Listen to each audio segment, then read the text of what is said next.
자, 여러분들 반갑습니다. 이번 이야기는 시청자 선생님께서 찾아와 주셨습니다. 오랜만에 시들무에 와주셨는데 오늘 해주실 이야기는 어떤 이야기일지 같이 만나보도록 할게요. 여보세요? 선생님. 네, 바선생입니다. 아이고, 바선생은 아니고 선생이죠. 그죠? 예, 선생님입니다. 네, 오랜만에 뵙는 것 같습니다. 안녕하세요. 네, 안녕하세요. 네. 자, 일단은 오늘 해주실 이야기의 주제가 있을 것 같은데요. 어떤 주제가 예. 될까요? 오늘 주제는 층간소음입니다. 층간소음? 네. 아, 이게 두 가지 반응이 있겠죠. 누군가는 자꾸 층간소음이 난다고 뭐라 해요 이러고, 누구는 층간소음 나는 낸 적이 없는데 그러니까 이게 뭐 아랫집에서 윗집에서만 난다고 가정할 수는 없는데. 네, 저도 이 얘기가 그죠? 반응이 되게 많이 나뉠 거라고 생각을 해요. 아무래도 층간소음은 그래요. 예. 항상. 예. 예. 알겠습니다. 그럼 그러면 아마 들어보시면은 알 것 같습니다. 그러면 바로 출발을 해보도록 하겠습니다. 렛츠고! 기리십니다. 선생님이에요.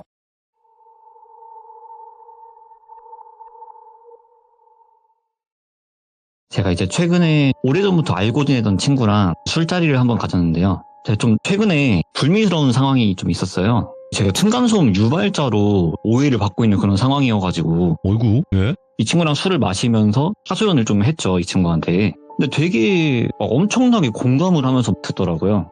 아니, 층간소음이라는 게 뭐 되게 이유가 다양할 수가 있고 뭐 그러면서 되게 저보다 더 화를 내면서 얘기를 해주니까는 약간 뭐 좀 위로받는 느낌도 들고 네. 이런저런 얘기를 하다가 똘비님 채널에 나갔었다는 이야기까지 나오게 됐어요. 그랬더니 사실 자기도 귀족이었다고 이렇게 먼저 털어놓더라고요. 어이구야, 예? 그러면서 사실은 하면서 이야기가 시작이 된 건데, 먼저 이야기를 꺼내기 전에 친구에 대한 간략한 소개부터 조금 하고 넘어가야 될 것 같아요. 앞선 그 사연 이후에 저는 다른 밴드 동아리를 들어갔었는데 그 동아리 회장직까지 맡게 됐어요. 나중에 4학년에 올라가서는. 동아리 회장을 하면은 또 다른 동아리들이랑 연합하는 그런 일도 되게 많거든요. 그런 활동을 하면서 알게 된 친구인데, 이 친구도 동아리 회장이었어요. 다른 동아리지만. 그러다 보니까 성격도 되게 활발하고 술도 되게 좋아하고 고향이 같은 지역이다 보니까 되게 많이 가깝게 지낸 그런 친구였어요. 저도 그 친구도 대학을 졸업하고 취준 생활을 하다가 이 친구가 저보다 먼저 취업을 하게 됐었고, 술 먹는 걸 엄청나게 좋아하는 친구다 보니까 집에서 잔소리도 되게 많이 듣고, 그래서 자기는 꼭 취업을 하면은 무조건 반드시 꼭 집을 나가야겠다고 생각을 했었대요. 그래서 회사랑 집이랑 뭐 거리가 멀기도 하고 또 야근할 일도 많고 하면서 이런 식으로 부모님한테 약간의 좀 뻥카를 쳐가지고는 지원을 받아서 자취를 하게 된 거예요. 대학 시절에도 뭐 자취는 해봤지만 그런 원룸이 아니라 진짜 제대로 된 아파트나 뭐 오피스텔 같은 그런 제대로 된 집에서 자취를 하게 된 거죠. 그러다 보니까 이 친구가 좀 집이 금수저는 아닌데 은수저까지는 되는 그 정도의 재력이 좀 있는 그런 집안이에요, 이 친구가. 어쨌든 그렇게 친구가 좀 재력이 되다 보니까 저도 몇 번 집들이 할 때랑 해서 가본 적이 있는데 되게 자취방 치고는 되게 좀 으리으리해요. 제가 사는 지역에서는 좀 잘 살기로 유명한 그런 곳이기도 하고요. 그렇게 제대로 된 집에서 자취 생활을 시작을 하면서 즐겁게 회사 생활을 하고 있었대요. 회사 생활을 한 1년 좀 넘게 해가지고는 능력도 조금 인정받고, 그러다 보니까 직급도 주임까지는 이렇게 올라가고 그런 생활을 하고 있었다고 하는데, 하루는 퇴근을 하고 집에서 드라마나 한 편 보려고 맥주를 한 캔 꺼내가지고 소파 앉아가지고 열심히 드라마를 보면서 쉬고 있는데 누가 갑자기 초인종을 누르더래요. 근데 이게 초인종을 한 번 누르면 볼 일이 있어서 왔구나 싶지만 막 연속으로 띵동 띵동 띵동 띵동 누르면 누가 봐도 약간 화가 난 것 같잖아요, 이게. 그래서 무슨 일이지 하고 이렇게 나가보니까는 약간 한 60대 후반에서 한 70대 정도로 보이는 어떤 노부부가 네. 인상을 잔뜩 찌푸린 채로 이렇게 서 있더래요. 아니, 어쩐 일이세요? 배를 그렇게 세게 누르시면은 이렇게 말을 건네니까는, 아니, 젊은이, 응? 내가 아랫집에 사는데 말이야. 다 같이 사는 집에서 그렇게 뛰어다니면 어떻게 하나? 아유, 이렇게 개념이 없어서야. 하여간 요즘 것들은 말이야 하면서 대뜸 뭐 화를 내시더래요. 당연히 기분이 나쁘죠. 기분은 나쁜데 어르신이 뭔가 좀 오해가 있는 것 같습니다. 저는 집에서 소파에 앉아가지고 TV 보고 있었고요. 이 집에는 저 혼자 삽니다. 뛰어다닐 사람이 없습니다. 그렇게 좋게 얘기를 했대요. 근데 좋게 얘기를 했는데 돌아오는 반응이, 아니 그걸 내가 어떻게 믿나? 자네가 춤을 췄는지 뭔 짓을 했는지 모르는데 자네가 아니라고 하면 그만인가? 사람이 말이야 그러면 안 되는 거야 하면서 화를 계속 내시더래요. 어쨌든 기분은 나쁜데 일단은 어르신들이잖아요. 그래서 꾹 참고 예, 일단은 무슨 말씀인지는 잘 알겠습니다. 근데 저는 아닙니다. 저도 이 생활을 하면서 조금은 더 조심은 하겠지만 저는 아닙니다. 그만 화 푸시고 내려가 보세요 하면서 몇 번을 타일러 가지고는 겨우겨우 간신히 내려보냈대요. 예. 그렇게 며칠이 좀 지났나 퇴근을 하고 나서 집에 들어가려고 엘리베이터를 기다리고 있는데 때마침 누가 뒤에서 걸어오길래 무심코 뒤를 돌아봤더니 그 노부가 이렇게 따라와가지고 엘리베이터를 뒤에서 기다리고 있더래요. 전에 이런 일도 있었고 하다 보니까 기분이 좋을 수는 없죠. 어쨌든 안면식은 있는 사이니까 또 괜히 얼굴 붉히기는 싫어가지고는 그냥 가볍게 목례만 하고 넘어가려고 하는데 예를 들어서 그 친구 집을 10층이라고 하면은 그 어르신들 집이 9층이 되겠죠. 이제 엘베를 타가지고 딱 9층을 누르면서 내가 저번에 그렇게 알아듣게 얘기를 했는데도 말귀를 못 알아먹나? 자네 말이야 어른이 말하면 귀담아 들을 줄 알아야지. 그리고 또 화를 내시더래요. 아무 말도 안 했는데 대뜸 그렇게 화를 내시더래요. 너무 기분이 나쁘잖아요. 그래서 이번에는 조금 가르치는 듯한 그런 말투로 아니 어르신 층간소음이라는 게 되게 다양한 이유로 일어날 수가 있는 겁니다. 심하면 아랫집에서 벽을 타고 올라올 수도 있는 거고 뭐 대각선에 있는 집에서 날 수도 있는 겁니다. 이렇게 알려드렸대요. 그랬더니는 아니 이 사람이 진짜 어른이 말하는데 말 됐고 자네 이번이 마지막 경골세 하고는 자기 층에서 딱 내려가지고 그냥 휙 가버리시더래요. 그냥 아예 지금 이 친구의 말을 들을 생각이 지금 없으신 거예요. 진짜 너무 기분이 나쁘더래요. 아니 지금 말귀를 못 알아먹는 건 자기들 아닌가. 그 이후로 아파트 앞에서 마주치면은 괜히 옆으로 이렇게 스쳐 지나가면서 에휴 하면서 괜히 혀를 차면서 지나가기도 하고 또 멀리서 마주치면은 뻔히 이렇게 째려보고 있기도 하고 되게 크고 작은 기분 나쁜 일들이 되게 여러 가지가 많이 있었대요. 그러다가 하루는 이게 제대로 터진 날이 있었던 거예요. 회사에서 늦게까지 야근을 하고 한 10시 넘어서까지 야근을 하고 집에 돌아와서 예. 오자마자 씻지도 못하고 골아 떨어져서 쿨쿨 자고 있는데 누가 갑자기 문을 이렇게 쾅쾅쾅 하고 막 두드리시더래요. 시계를 보니까 새벽 4시가 넘었더래요. 너무 짜증이 나잖아요. 그래서 문을 열어보니까 아니나 다를까 또 그 어르신들이 이번에는 반말을 하시면서 말을 하시더래요. 야! 내가 조용히 하라고 했지. 어른 말이 말 같지가 않아. 조용히 좀 하라고. 이러면서 이번에는 반말로 화를 내시더래요. 이 친구가 참다 터져버린 거예요. 그래서 이 친구도 약간은 조금 선을 넘는 그런 발언을 해버린 거예요. 이 친구가. 아니 이 노인네들이 지금 노망이 났나. 늙으려면 곱게 늙어야지. 내가 지금 자다 일어난 거 안 보여? 이 시간에 시끄럽게 하는 건 걔는 믿는 행동이냐? 이러면서 똑같이 화를 낸 거예요. 그러니까는 할머니 할아버지가 분에 못 이겨가지고 자기를 눈알이 터지게끔 째려보면서 이러면서 한참을 화를 내시다가는 확 돌아가지고 내려가시더래요. 진짜 이 새벽 4시에 한밤중에 이게 무슨 일인가. 너무 화가 나가지고는 잠도 안 오고 거의 밤을 새다시피 해가지고는 출근을 했대요. 그래서 차라리 잘 됐다. 그냥 오늘 회사 끝나고 나면 술이나 거하게 먹고 잠이나 퍼질러 자야겠다 했는데 때마침 그날따라 술 좋아하시는 과장님이 회식을 하자고 그런 말씀을 꺼내셔가지고는 진짜 잘 됐다. 다 같이 술이나 먹고 기분이나 좀 풀어야겠다 라고 생각을 하고 또 원체 술을 좋아하던 친구니까요.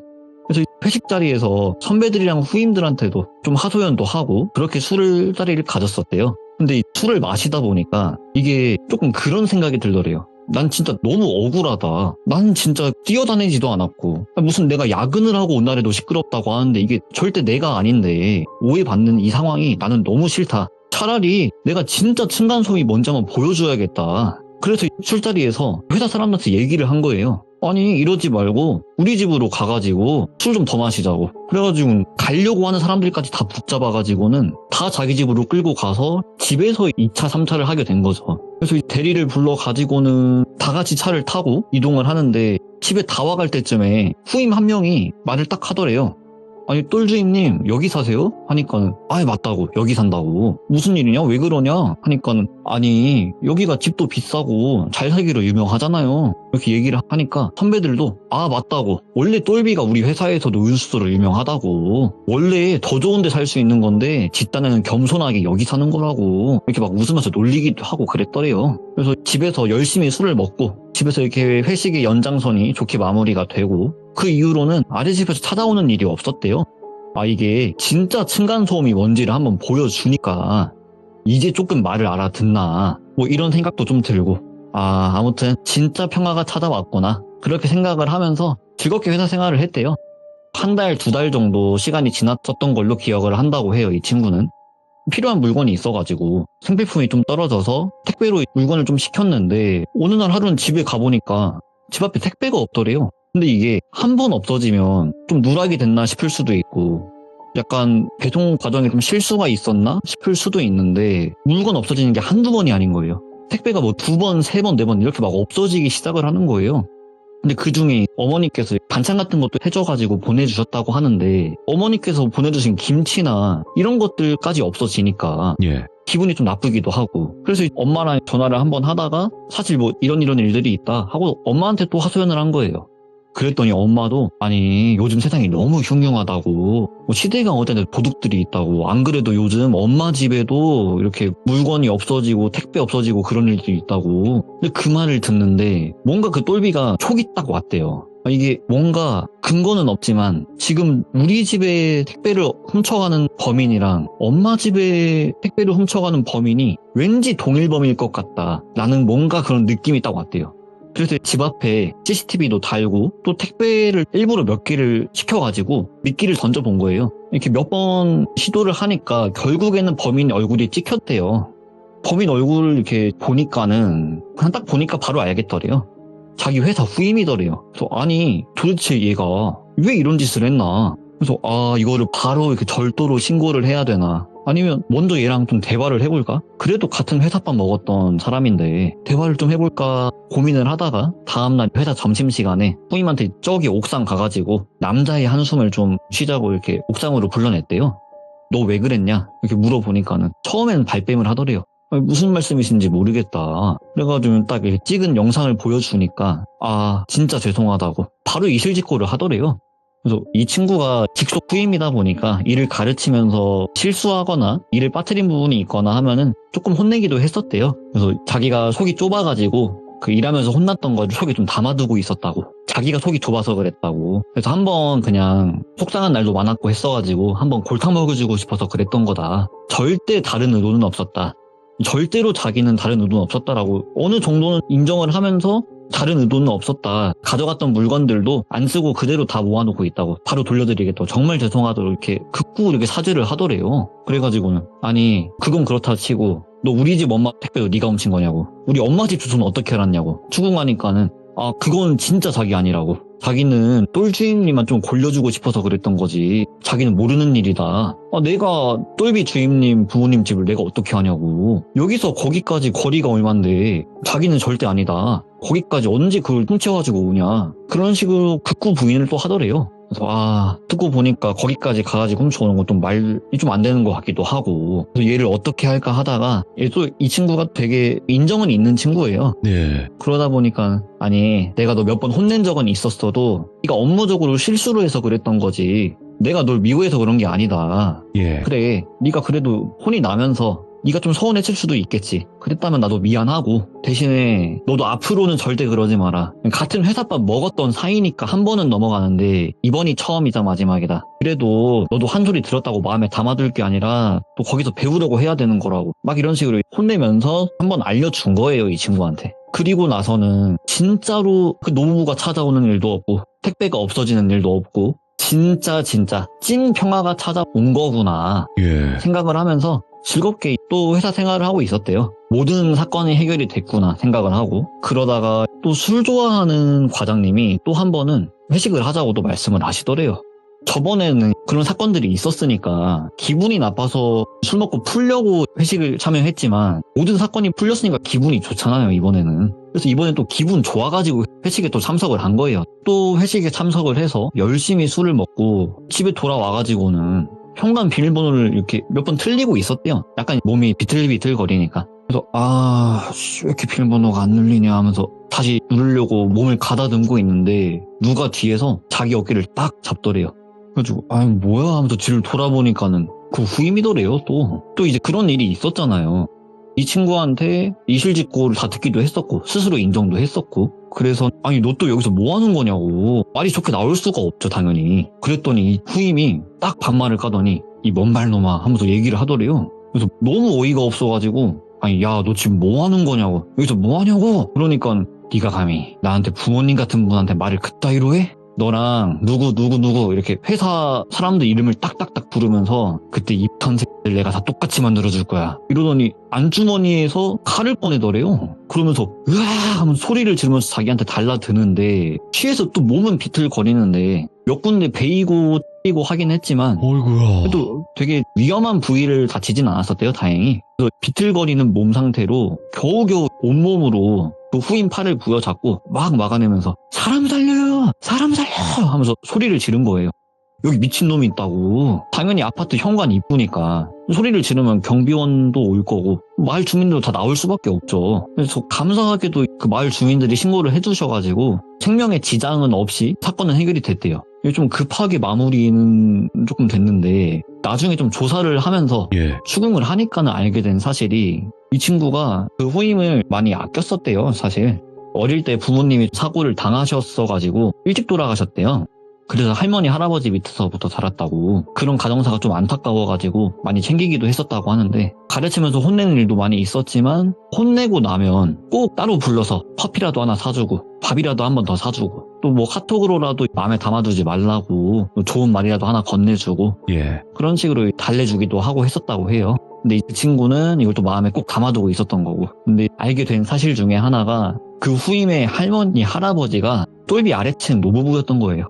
처음에 집술로 2차, 3차를 갔을 때 또 술을 먹었으니까 뭐 이런저런 얘기를 할 거 아니에요. 그때 회사 사람들이랑 층간소음에 관한 얘기를 하면서 그 노부부에 관한 얘기를 완전히 돌이돌림을 했대요. 그 술자리에서. 그리고 그 후임이 그걸 녹음까지 했다고 하더라고요. 그 자리에서. 그러면서 그걸 들려주면서 내가 그때 이거 들으면서 내 심정이 어땠을지 아냐고. 나한테는 부모님 같은 분을 눈앞에서 그런 식으로 얘기하는데 그걸 들으면서 내가 무슨 생각을 했는지 아냐고. 원래 내가 거기에 동조한 새들 전부 다 너로 시작해가지고는 천천히 피 말려 죽이려고 했는데 다 네가 자초한 거라고. 너 먼저 보내버리고 언제가 됐든 간에 거기에 동조한 놈들 다 순서대로 똑같이 보내버릴 거라고 그러더래요. 당연히 고소는 했고 그 친구가 처벌은 받았는데 저도 이제 이걸 엄청 늦게 들었어요.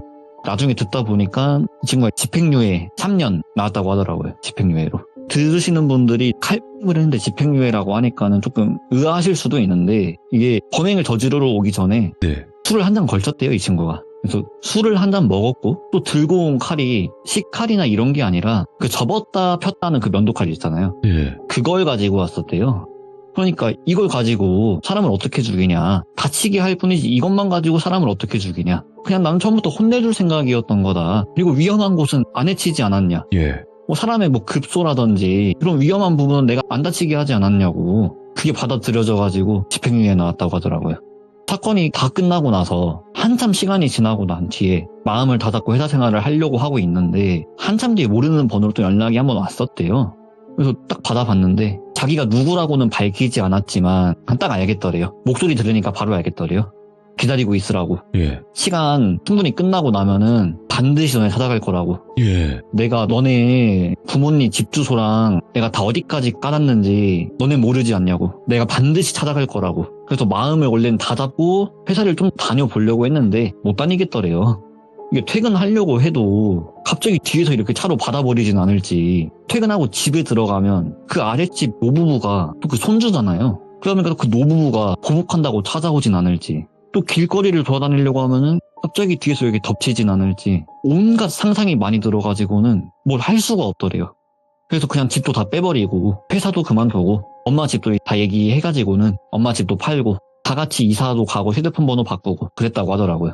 근데 저도 이제 이 얘기를 듣고 나서 오래됐던 친구다 보니까는 이 친구가 회사를 그만뒀을 때 사실 저도 되게 뭐라고 많이 했었거든요. 잘 다니던 회사 그만두고 맨날 PC방에 있고 맨날 술 먹고 또 술 먹으면은 맨날 우리 집 와가지고 자고 싶다 그러고 예. 도대체 왜 그러고 사냐고 되게 뭐라고 했었는데 이걸 듣고 나니까 알겠는 거예요. 그래가지고 그때 회사 그만둔 거냐 물어보니까는 아 그렇다고. 아니 진작 좀 말이라도 하지. 그럼 내가 그때 너 욕 엄청 했었는데 내가 욕 안 했을 거 아니냐. 그러니까는 이 사건을 겪으면서 많이 느꼈대요. 세상이 진짜 좁다는 걸 많이 느꼈고 자기는 자기랑 친한 사람이든 안 친한 사람이든 그 누가 됐든 간에 다른 사람한테 남의 형 안 본다고. 그냥 지금 이 얘기도 있었던 사실 그대로를 너한테 그냥 전달을 해주는 거지 나는 누구를 비난하고 누구한테 욕하고 그런 거 못하겠다고 예. 그렇게 얘기하더라고요. 조용히 살고 싶다고. 네. 아무한테도 나쁜 소리 안 하고 그냥 그렇게 살고 싶다고. 그래서 저도 처음에 들을 때는 이게 되게 나름대로 좀 소름 끼치기도 하고 예. 그래가지고 가지고 왔는데 정리를 하다 보니까 왠지 시즌 후에 좀 이런 얘기 많을 것 같더라고요, 괜히. 엄청 많지는 않지만 그래도 이런 네. 일이 있긴 있었죠. 예. 그래서 뭐 그리 무서운 얘기는 아닐 것 같은데 저도 지금 좀 층간소음 유발자로 오해를 많이 받고 있기도 하고 해서 예. 나름대로 소름 끼치는 이야기였어가지고 한번 가지고 와봤습니다. 네, 말씀하신 것처럼 그러니까 층간소음을 실제로 이제 내서 피해를 받는 피해자분들도 계시긴 하지만 사람이 없는데 왜 뛰냐라고 하는 분들도 있어요. 그러니까 정신적으로 예민한 분들도 있단 말인 거죠. 예, 맞아요. 저도 옛날에 네. 그 층간소음을 당해본 적이 있어요. 네. 당해본 적이 있어가지고 그게 되게 불쾌한 경험이라는 건 알고는 있는데 네. 이게 또 역으로 오해받는 상황도 힘들어. 이것도 되게 불쾌하더라고요. 아니 저도 없었던 게 아니에요. 저는 사람이 없었어요, 집에. 아무도. 근데 그 제가 시간에 지금 그런 뛰었대. 상황이거든요. 출근해 있는 상황인데 그러니까요. 그 시간에 너무 시끄럽다고. 그래서 저는 당당하게 얘기했습니다. 홈캠 보여드릴 테니까 오시라고. 근데 안 오시더라고요. 예. 다음에 한번 이제 써먹어 봐야겠네. 예전 이제 과거에 있었던 그 사건이었지만 저는 당신이 말한 시간에 홈캠을 보여드릴 수 있다. 집에 아무도 없었다라는 걸. 근데 안 오시더라고. 아쉬웠죠. 보여드리고 싶었는데. 저도 다음에 한번 써먹어 봐야겠어요.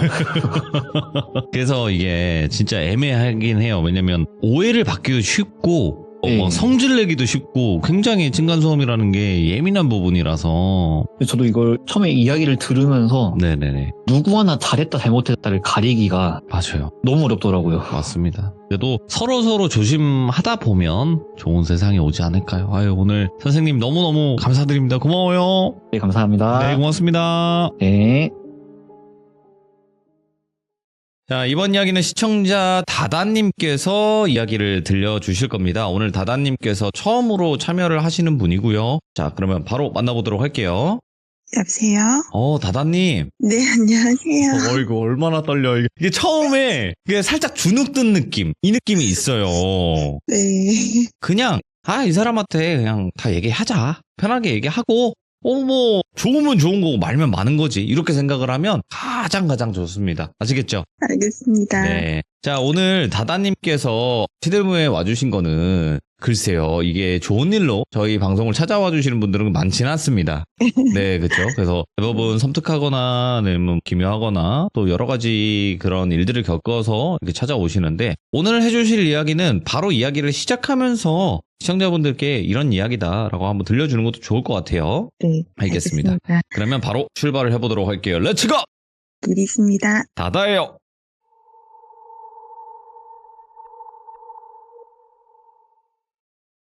제가 10대 때 있었던 일이었고, 저희가 항상 추석이든 설이든 며칠 전에 시골 할머니 댁에 가서 제사를 지내고 옵니다. 저희가 갔다가 오면 집이 굉장히 추웠어요. 그래서 제가 올라가서 온 방 안에 불을 다 켜고 다니는데 그날 밤에는 왠지 이상하게 제 방에, 그러니까 방 3, 거기에만 굉장히 따뜻한 거예요. 나머지는 다 냉기가 방에 흐르는데 그래서 이상하다라고 생각을 하고 보일러도 올리고 방에 불도 다 켜지고 그러고 나서 제가 잠이 들었어요.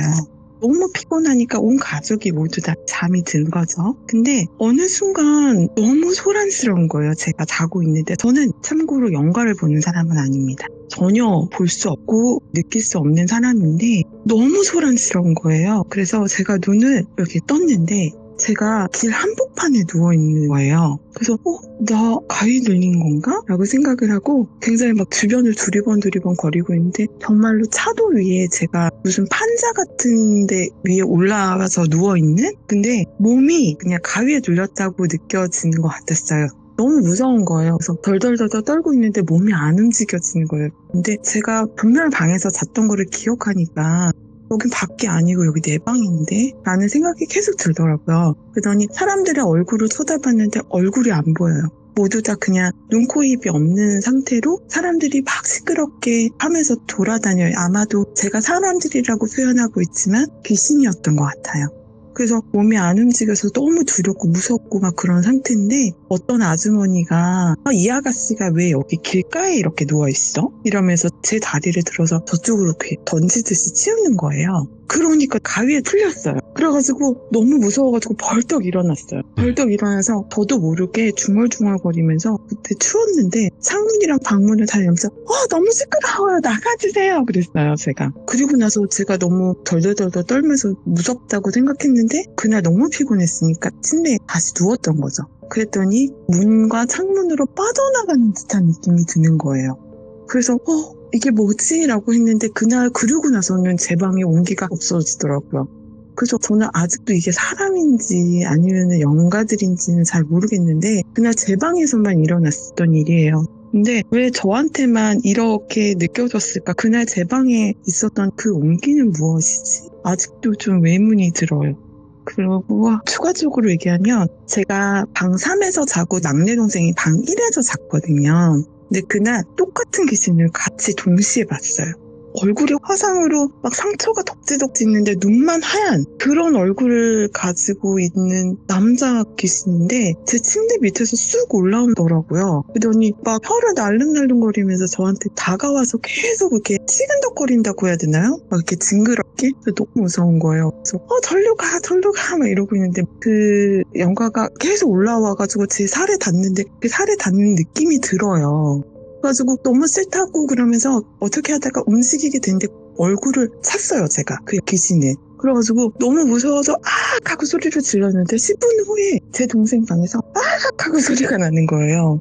그래가지고 가족들이 모두 다 달려나와가지고 무슨 일이냐고 그랬더니 제가 이런 귀신 때문에 너무 무서웠다. 귀신이 나왔다 라고 했는데 동생이 나도 똑같은 얼굴의 그 귀신을 봤다 라고 이야기를 해가지고 너무 무서워서 엄마한테 저희 방마다 비방을 좀 해달라고 했었던 기억이 있습니다. 야, 이거는 또 같이 봤으니까, 그죠? 네. 네.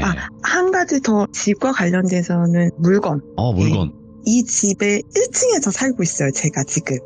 네. 네, 아직도 1층에서 살고 있고 이 구조와 비슷하고 안방만 없어요. 이런 구조의 집에서 살고 있는데 아이들하고 같이 왜냐면 다른 곳에서 살다가 제가 교대 근무를 하는 바람에 아이들이 방치가 될까봐 부모님 댁으로 다시 들어온 거였어요. 근데 모든 물건들을 다 가져오긴 어려워서 그냥 아이들도 그때는 어렸고 그랬는데 아이들이 침대를 원하니까 제가 침대를 사줘야겠다라고 했는데 저희 어머님이 아시는 지인분들이 많이 계신데 지인분들이 침대를 거의 사용을 하시지 않았대요. 본인의 집에서. 그래서 손님방에 들여다 놓은 거였고 사용을 거의 하진 않았다. 근데 너희들 갖다 쓸래? 라고 저희 엄마한테 얘기를 하셨나 봐요. 근데 저희 엄마는 또 제가 막 돈을 어디다 많이 쓰는 것들을 걱정하시니까 그럼 그거 가져오자 라고 하셔가지고 그걸 가지고 왔어요. 근데 이 침대에서 자면서부터 일이 계속 생깁니다.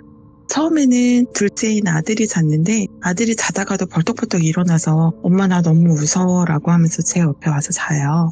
그래서 뭐가 무섭다는 거야 라고 얘기를 했는데 저희 딸이 자고 나서는 정말로 큰일이 몇 번 날 뻔했어요. 새벽인데 아이가 밖으로 막 울면서 뛰쳐나가요. 왜? 했더니 친구가 왔는데 자기한테 도와달라고 얘기를 했다면서 뛰쳐나가는 건데 저희가 골목이지만 차가 다닐 수 있는 왕복으로 2차선 정도의 골목이거든요. 근데 거기에 저희가 차가 오는지 안 오는지가 보이지가 않기 때문에 그냥 뛰쳐나갔다가는 차에 치이기 일쑤거든요. 그럼요. 네, 근데 아이가 초등학교 때 뛰쳐나가 버리니까 차에 몇 번 7번 한 적이 있었어요. 그래가지고 너무 위험하다. 이건 안 되겠다. 그래서 너는 이 방에서 자지 마라. 근데 너희들 왜 이러지? 그랬더니 누가 자꾸 자기를 부른대요. 그래서 저 침대가 뭐 다른 사람이 사용한 것도 아니고 거의 사용하지 않았고 손님 방에 있던 것만 가지고 온 상황인데 어떻게 이러지? 라고 생각을 했어요. 그래서 네. 저도 한번 잔 적이 있었거든요. 저도 교대 근무를 하고 밤을 새서 들어오기도 하고 새벽에 나가던 터라 자고 있는데 계속 누가 벨을 눌러요. 그래서 누구세요? 라고 했는데 제가 인터폰을 들지도 않고 방에서 누워서 누구세요? 라고 이야기를 했었거든요. 근데 그 밖에서 택배 왔어요. 빨리 받으셔야 돼요. 라고 하시는 거예요. 지금은 새벽 배송도 있지만 그때는 새벽 배송 자체가 아예 없었던 상황이었어요. 그래서 그냥 문 앞에 두고 가세요 라고 했는데 직접 받으셔야 돼요 라고 하시는 거예요. 그래서 알겠어요. 그러면서 제가 일어나서 나갔어요. 나가는데 갑자기 새벽 냄새라 그러죠. 아침 냄새가 나는 거예요. 예? 그래가지고 지금 아침인데 택배가 올 리가 없는데? 라고 해서 문을 열어봤어요. 아무도 없는 거예요. 그래서 이거 내가 잘못 들은 건가? 누가 자꾸 배를 눌렀는데? 그러고 나서 생각해보니까 제가 인터폰을 들고 말을 하지 않았던 거예요. 그러니까 저는 누군가와 얘기를 했지만 그 누군가가 자꾸 밖으로 부르는 거죠. 그래가지고 그런가 보다 했었는데 또 다른 날도 몇 번을 잤는데도 불구하고 계속 그렇게 새벽에 깨우던지 한밤에 저를 밖으로 부르던지, 그러니까 저도 모르게 아이처럼 차에 치일 수도 있는 상황인 거고, 그래가지고 저희 대문을 향해서 차가 양쪽에 오는 것들을 볼 수 있는 반사경 같이 생긴 그런 거울 같은 거 있잖아요. 그런 것도 저희 집 앞에 달아나고, 저희가 그러고 나서는 이 침대가 나만 느꼈던 게 아니고 우리 아이들도 다 느꼈고, 만약에 뭐 수거를 요청하면 되겠지만 이건 누군가가 쓸 수도 있겠다라는 생각이 들더라고요. 그래가지고 제가 다 부셨어요. 다 부셔서 그거를 다 밖에다가 내놨어요. 왜냐면은 그거를 누군가가 또 썼다가는 저와 같은 일들이 일어날 수도 있고, 그 다음에 위험할 수도 있는 상황이었기 때문에 도저히 안 되겠더라고요. 그래서 다 부셔가지고 밖에다가 내놨던 그러한 일들이 있었답니다. 화끈하시네. 웬만해서는 좀 그냥 바깥에 옮겨주세요, 버려주세요 할 텐데. 너무 두려웠던 것 같아요. 그렇죠. 예. 네, 저 혼자서 다 한 건 아니고요. 그렇겠죠. 에이, 설마 막 맨손으로 부셨겠습니까? 근데 네. 혹시 이거 실례가 안 된다면 이 집이 어디에 위치해 있는지는 자세하게 말씀 못 하시겠지만 그래도 큰 지역, 뭐 서울이면 서울, 경기도면 경기도 이런 것까지는 말씀이 가능하실 거 아니에요? 네, 저는 서울이고요. 서울이구나. 예. 네, 서울의 끝자락에 있습니다. 거기까지 괜찮아요? 네, 괜찮습니다. 오케이. 일단은 집에 관련된 이야기들을 이렇게 또 쭉 풀어주셨고, 또 다른 주제의 이야기가 있는 것 같아요. 보니까 옴니버스 형식으로 말씀해 주시면 될 것 같아요. 편하게. 네. 저희 아버님과 어머님은 저희한테 굉장히 좀 희생적이시거든요. 그래서 주말마다 저희를 꼭 데리고 놀러를 항상 가세요. 그래서 제가 한 9살, 10살 이쯤이었던 것 같아요. 여름이었고 물놀이를 가게 되었어요. 한탄강에 이제 저희가 예전엔 텐트를 칠 수가 있어서 텐트를 치고 그랬는데, 그때 일기예보가 비가 온다는 소식을 잘 못 들었던 것 같아요. 예. 근데 어찌됐든 저희는 뭐 수박도 담궈놓고 텐트도 쳐놓고 거기서 뭐 음식을 만들어 먹고 그러고 있었는데, 한탄강에 보면 지금은 조금 구조가 바뀌긴 했는데요. 예전에는 물이 그렇게 깊진 않았지만 어쨌든 중간에 약간 섬처럼 되어 있어서 그 중간에서 또 노실 수 있는 그런 공간들도 있었어요. 기억나는 것 같아요, 저도. 네, 그래가지고 거기에서 뭐 음악 크게 틀어놓고 막 춤도 추시고 노시고 했던 기억이 나요. 그랬는데 저희가 물에서 엄청 신나게 놀고 다 골아 떨어진 거죠. 근데 갑자기 밤에 부모님이 저희를 막 엄청 깨우시는 거예요. 그래서 봤더니 저희 텐트 쳐 있는데 물이 다 들어와 있는 상황인 거예요. 그래서 왜 이러지? 근데 밖에 비가 억수같이 쏟아지고 있었어요. 그래가지고 물 담가놓은 거 저희 쪽 다 밀려오고 다 떠내려가고 막 이런 상황이었거든요. 그래가지고 저희를 그냥 자고 있는 채로 다 차에다가 싣고, 텐트맨 오면 다 뼈대만 접어서 그냥 젖은 채로 다 트렁크에다 싣고 있는데 물이 너무 많이 불어난 거잖아요. 굉장히 급격하게 빨리 불어난 상황이었는데, 거기 중간에 섬에서 오시는 분들이 비도 오고 술도 드시고 그러니까 너무 신나신 거예요. 그래서 저희 부모님 물이 불어나고 있으니까 그분들을 막 불렀어요. 나오시라고. 근데 그분들이 저희 동네 사람들이세요. 옆 동네에 사시는 분들이었는데 모임차 거기에 오셨는데 거기서 만나신 거죠. 저희 부모님은. 저희는 가족들이 왔고 거기는 모임으로 오신 거기 때문에 거기서 빨리 나오시라고, 여기 비가 너무 많이 오고 물이 불고 있다고 저희 아빠가 엄청 소리를 지르셨던 것 같아요. 제 기억에. 근데도 못 들으시는 거예요. 음악 소리가 너무 커서. 어찌됐든 저희는 물건들이 막 떠내려가고 있으니까.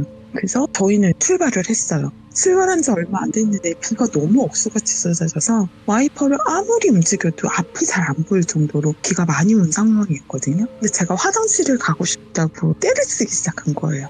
그래가지고 그때 당시에 저희 아빠가 스텔라였어요. 자동차가요. 근데 어찌됐든 저희가 화장실 가고 싶다 그래가지고 중간에 내려서 화장실에 저를 보내고 그리고 다시 차에 탑승했는데 시동이 걸리지 않는 거예요.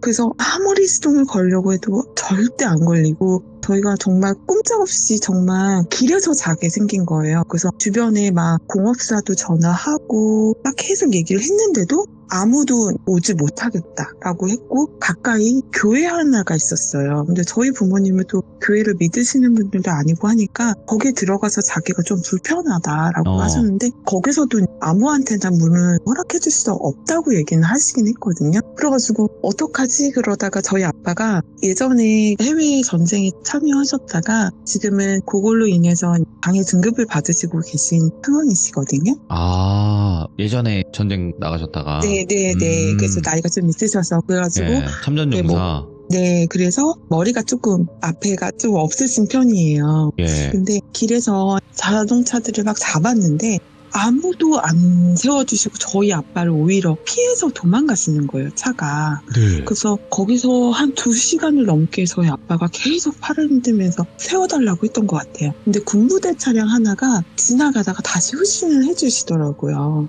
그러더니 그 군부대 차량이 저희 아빠가 사람인지 아닌지를 먼저 확인하시더라고요. 뭐야?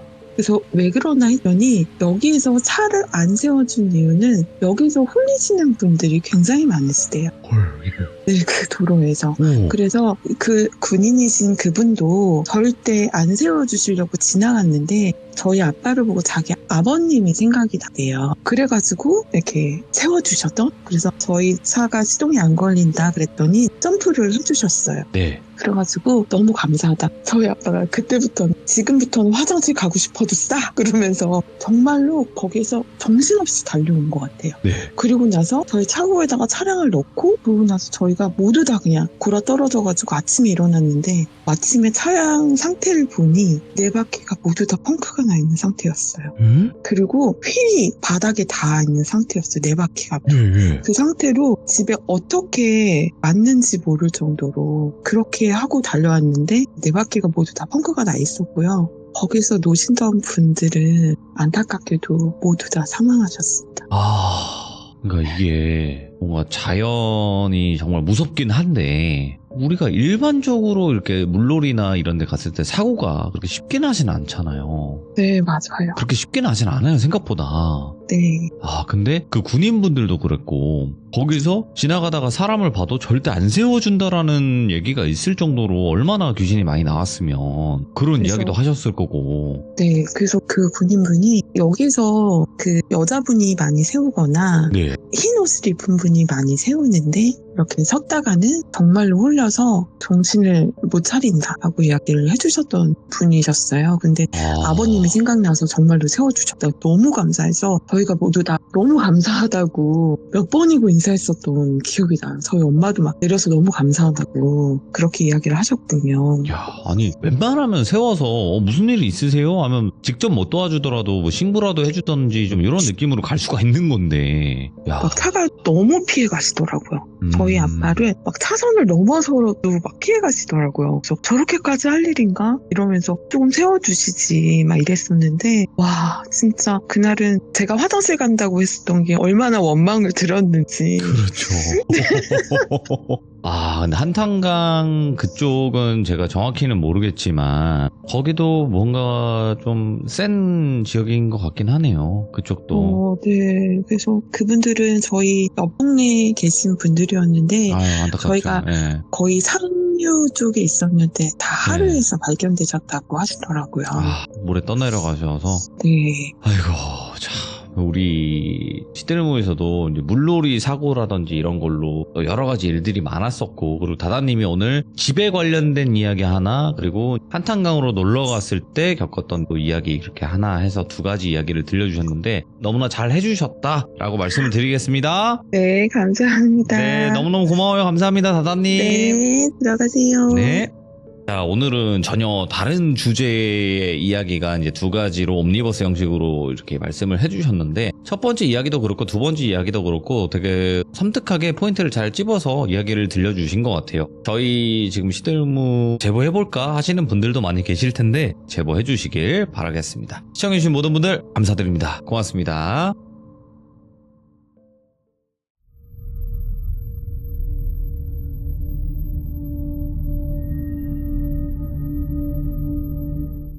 자, 이번 이야기는 시청자 망키님께서 찾아오셨습니다. 귀신 이야기든 사람이 무서운 이야기든 정말 또 재미나게 무섭게 이야기를 잘 해주시는 분인데, 오늘 이야기 바로 만나보도록 할게요.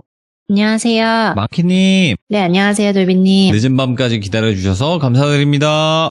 네, 수고 많습니다. 네, 오늘 해주실 이야기는 이런 사람도 있네요. 살다 보니까. 네, 사람이 네. 무서운 이야기에 속할 것 같습니다. 맞습니다. 우리 주변에도 있을 것 같아서 섬뜩한데 바로 만나보도록 하겠습니다. 렛츠가! 기리십니다. 망키예요.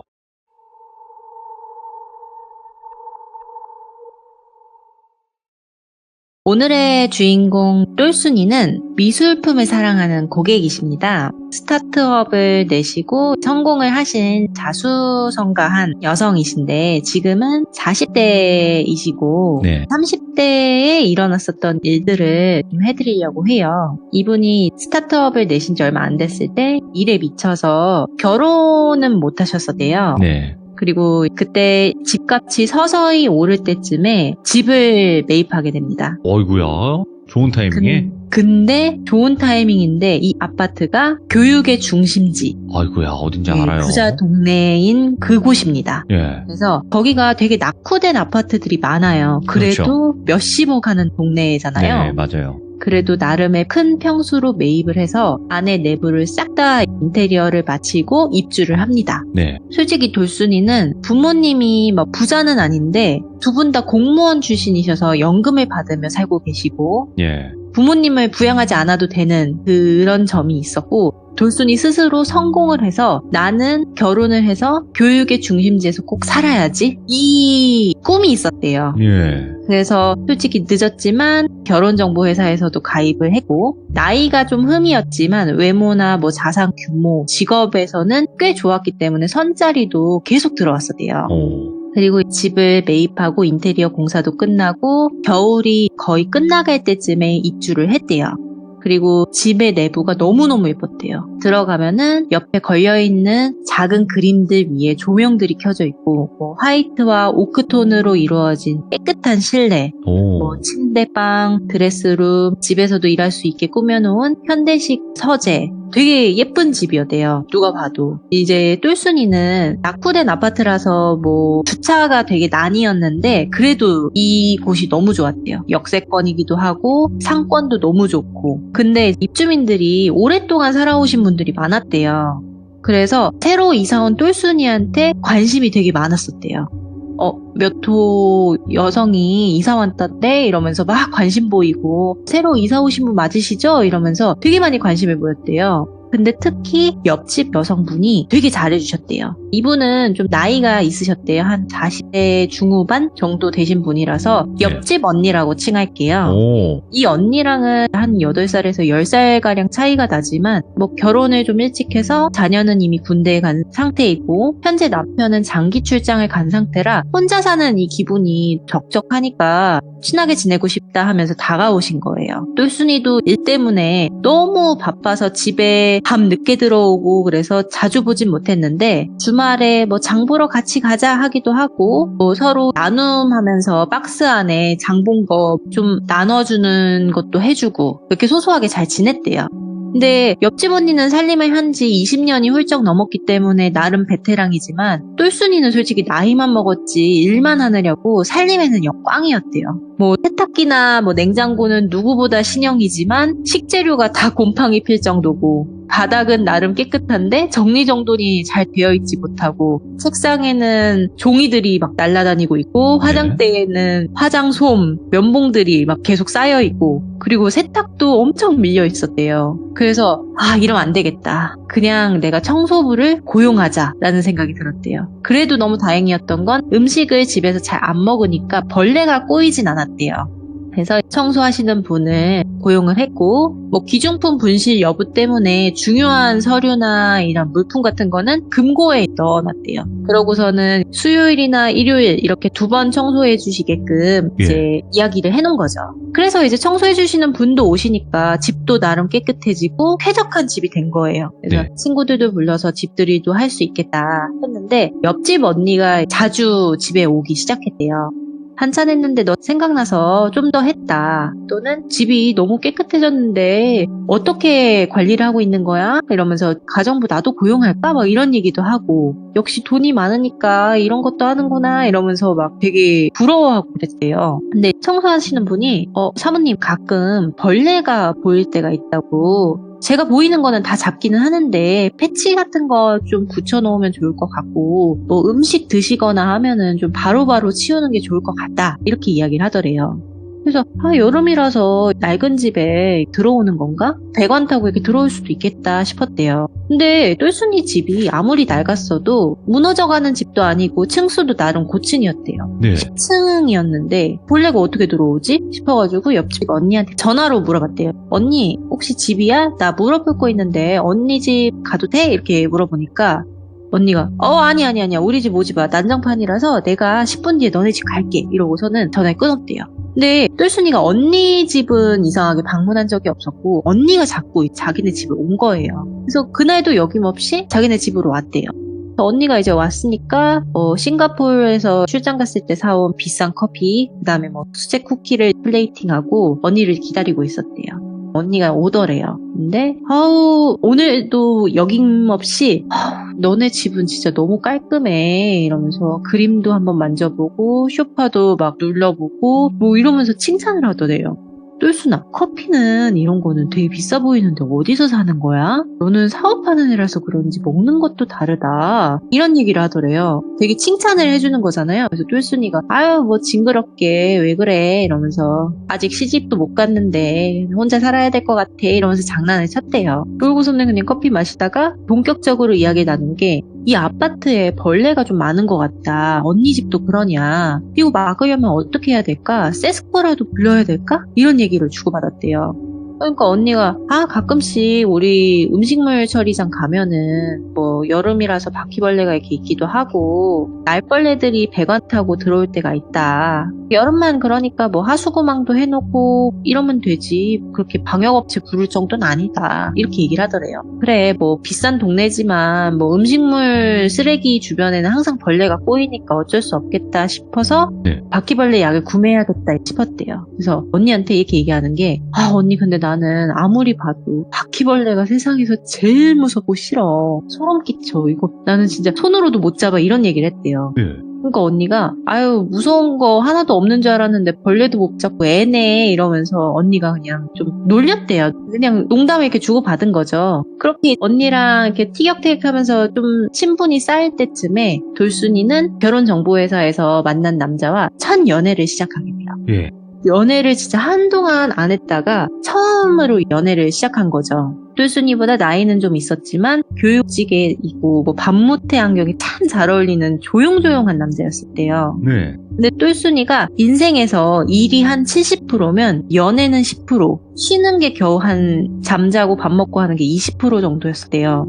그래서 이 남자를 만나면 영화를 봐도 항상 자고 맨날 피곤해하고 이러니까 남자한테 3개월 정도 사귀고 나서 이야기를 꺼냈대요. 서로의 신분도 이제 확인됐고 코드가 나름 잘 맞는 것 같기도 하고 사는 데 있어서 서로가 불편하지만 않으면 결혼까지 생각해도 될 것 같다, 우리 사이는. 그러니까 우리 딱 반년만 살아보고 결정해보자. 우리 집 들어와서 살아볼 생각 없냐? 제안을 했대요. 그래서 남친이 고민을 해보다가 그래 한번 그렇게 살아보자 이렇게 해서 남친이 집으로 입주를 했대요.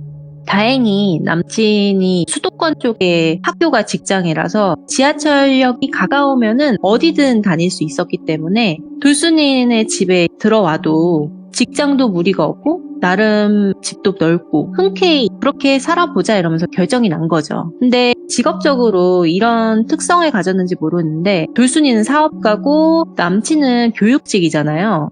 근데 돌순이는 안 맞는 게 있다면 반 받는다던가 이런 거를 되게 싫어해요. 그냥 본인이 내면 냈지. 그냥 차라리 그럴 시간에 집안일 해주길 원하고 아니면 요리 좀 해주길 원하는데 이 남친은 내가 얹혀 사는 입장이니 관리비부터 뭐 월세로 산정을 해서 반반씩 우리 생활비 통장을 만들자 이렇게 이야기가 나온 거죠. 그래서 살기 직전부터 이렇게 티격태격 고민이 많은데 잘 살 수 있을까? 이런 고민이 많이 되게 들었대요. 그래도 그런 거랑은 다르게 안 맞았지만 남친이랑 신혼처럼 잘 지냈었대요.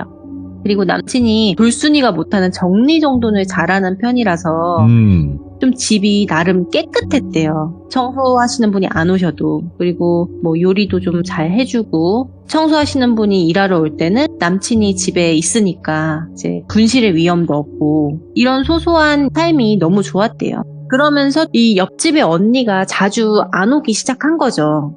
그러다가 한 번은 요리를 했는데 해물찜이었대요. 그래서 똘순이가 퇴근하고 돌아오니까 남친이 저녁으로 해물찜을 해놓은 거예요. 근데 좀 많이 한 거예요.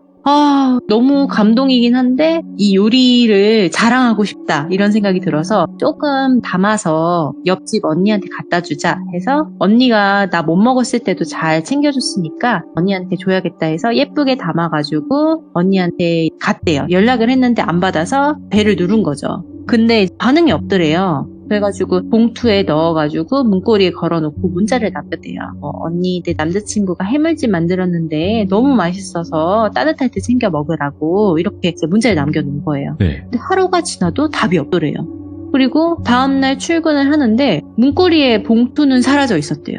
언니가 너무 늦은 밤이라서 답을 안 했겠지 하고서는 그냥 출근을 했대요. 그러고서는 며칠 뒤에 휴일에 남친이랑 바깥에서 걷고 있는데 그 옆집 언니를 마주친 거예요. 오랜만에. 그래서 인사를 했대요. 언니 내 남자친구 처음 보지? 하면서 인사를 하는데 언니 표정이 좀 좋지가 않더래요. 네. 남자친구구나. 예, 반가워요. 지금 나 되게 급하게 갈 데가 있어가지고 나중에 인사하자 이러면서 가더래요. 그래서 빠르게 가는 언니한테 언니 그날 해물찜 언니가 먹은 거 맞지? 이러니까 무슨 해물찜? 그런 거 없었는데? 이러더래요. 예. 그래서 아니야 언니 내가 이따 전화할게. 빨리 가서 일 봐. 이러고서는 헤어졌대요.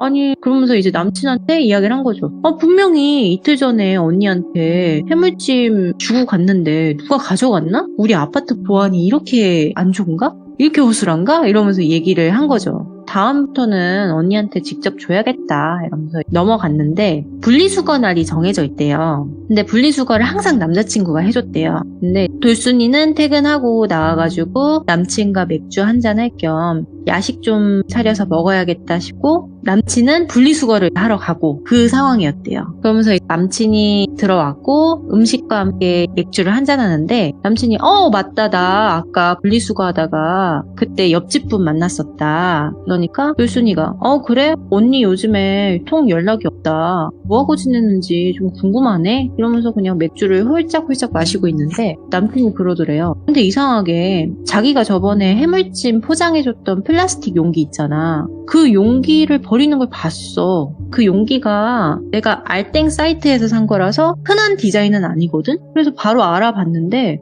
그때 해물찜 먹었다고 얘기 안 하지 않았어? 이랬대요. 언니가 먹었으면 먹었다고 할 텐데 왜 그랬지? 이러면서 남친이랑 서로 좀 의아한 상황이 있었대요. 그래가지고 그냥 언니가 요즘에 정신이 없을 수도 있겠다. 그때도 바빠 보였는데 나중에 내 남친 정식으로 소개시켜주고 밥 한 끼 같이 해야겠다. 이런 생각이 딱 들었대요. 그래서 먹던 상을 안 치우고 똘순이가 그냥 들어가려고 하는데 남친이 자기야 자기 자꾸 이렇게 두면은 벌레 꼬인다고 이렇게 얘기를 하더래요. 그래서 아니 이제 추운데 벌레가 어딨냐고 나 벌레 못 봤다고 이러니까 갑자기 정색을 하더래요. 자기야 정말 몰라서 묻는 거야? 자기 집에 바퀴벌레 간간히 나오잖아. 그거 내가 다 잡고 있는데 몰랐어? 이렇게 얘기를 하는 거죠. 똘순이가 퇴근하고 밤에 잠만 자고 이러니까 부엌에는 잘 안 간대요. 그래서 그런지 정말 몰랐대요. 청소하시는 분도 뭐 벌레가 계속 나온다는 이런 얘기도 안 해줬고. 근데 남친도 벌레를 몇 번 계속 잡아왔었다 이렇게 얘기를 하니까 좀 집이 오싹해지더래요. 집에 있는 게 너무 싫더래요. 그래서 나 바퀴벌레 너무 싫은데 이거 왜 얘기 안 해줬냐. 패치제든 뭐든 사다가 우리 빨리 약 쳐놓자고 이렇게 얘기를 했대요. 근데 남친이 하는 말이 아니 그냥 쓰레기집 마냥 엄청 많은 건 아니고 가끔 부엌에 있으면은 한두 마리가 이렇게 작게 기어간다. 화장실에도 가끔 보이고 이러는데 내가 다 잡고 있고 약도 사서 쳐놨으니까 걱정하지 마라 이러면서 똘순이를 안심시켜놨대요. 예. 근데 똘순이는 바퀴벌레 자체가 우리 집에서 나왔다는 게 너무 소름이 돋고 싫었대요. 그래가지고 이제 바퀴벌레 박멸 방법 이런 거를 계속 검색해서 알아본 거예요.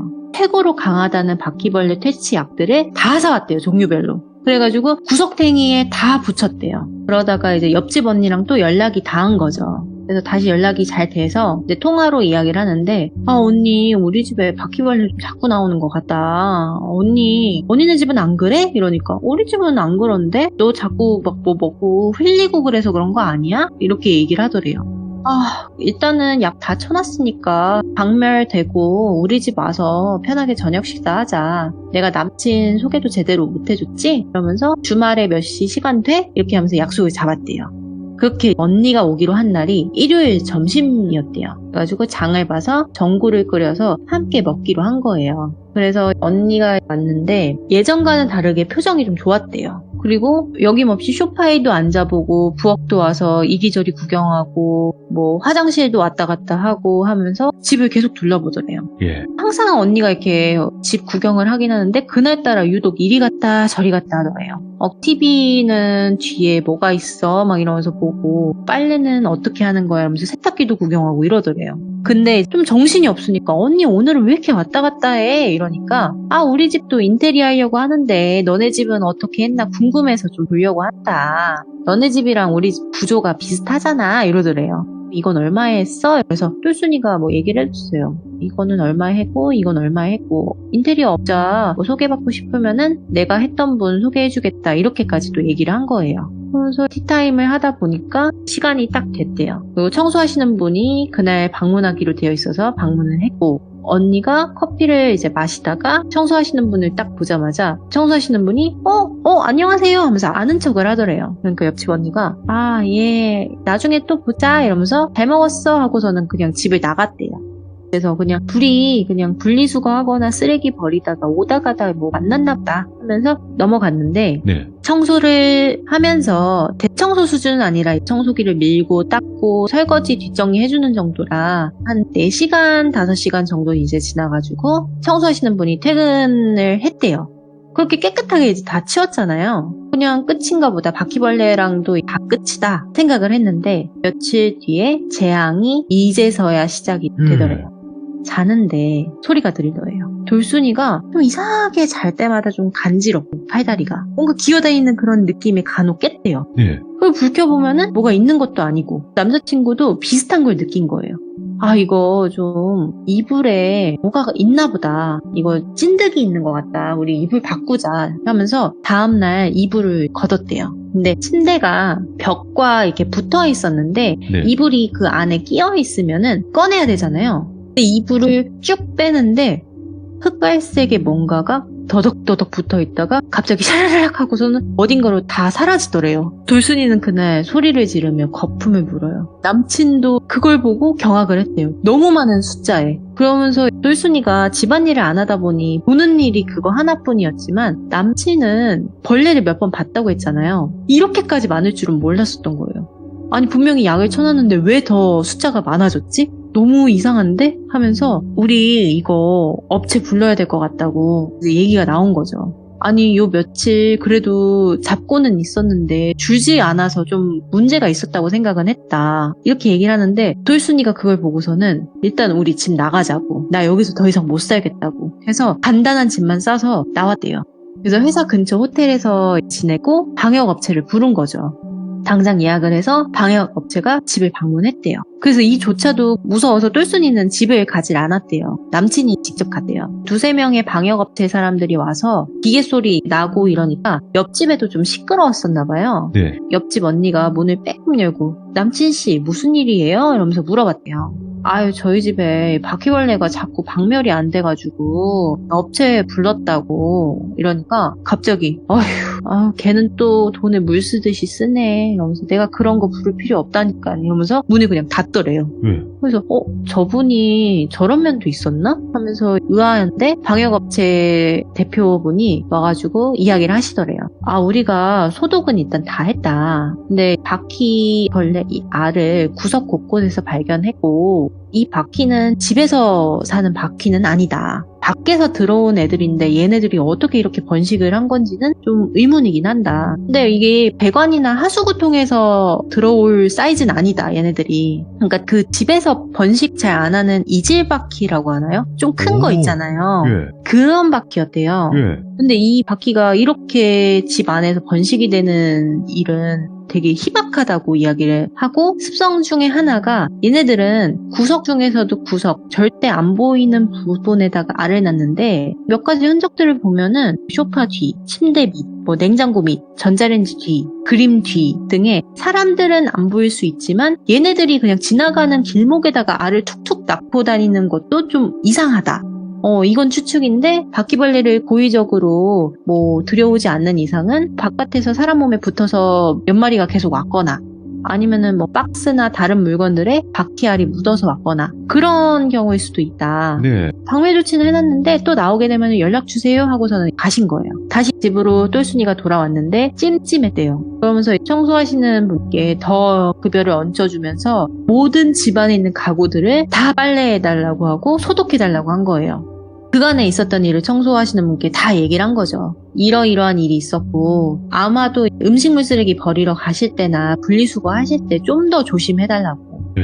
몸 털고 들어오시라고 이렇게 신신당부를 했대요. 그러니까 청소하시는 분이 예 그럴게요. 근데 좀 높아심에 말씀을 드리는 건데요. 이러면서 말끝을 좀 흐리더래요.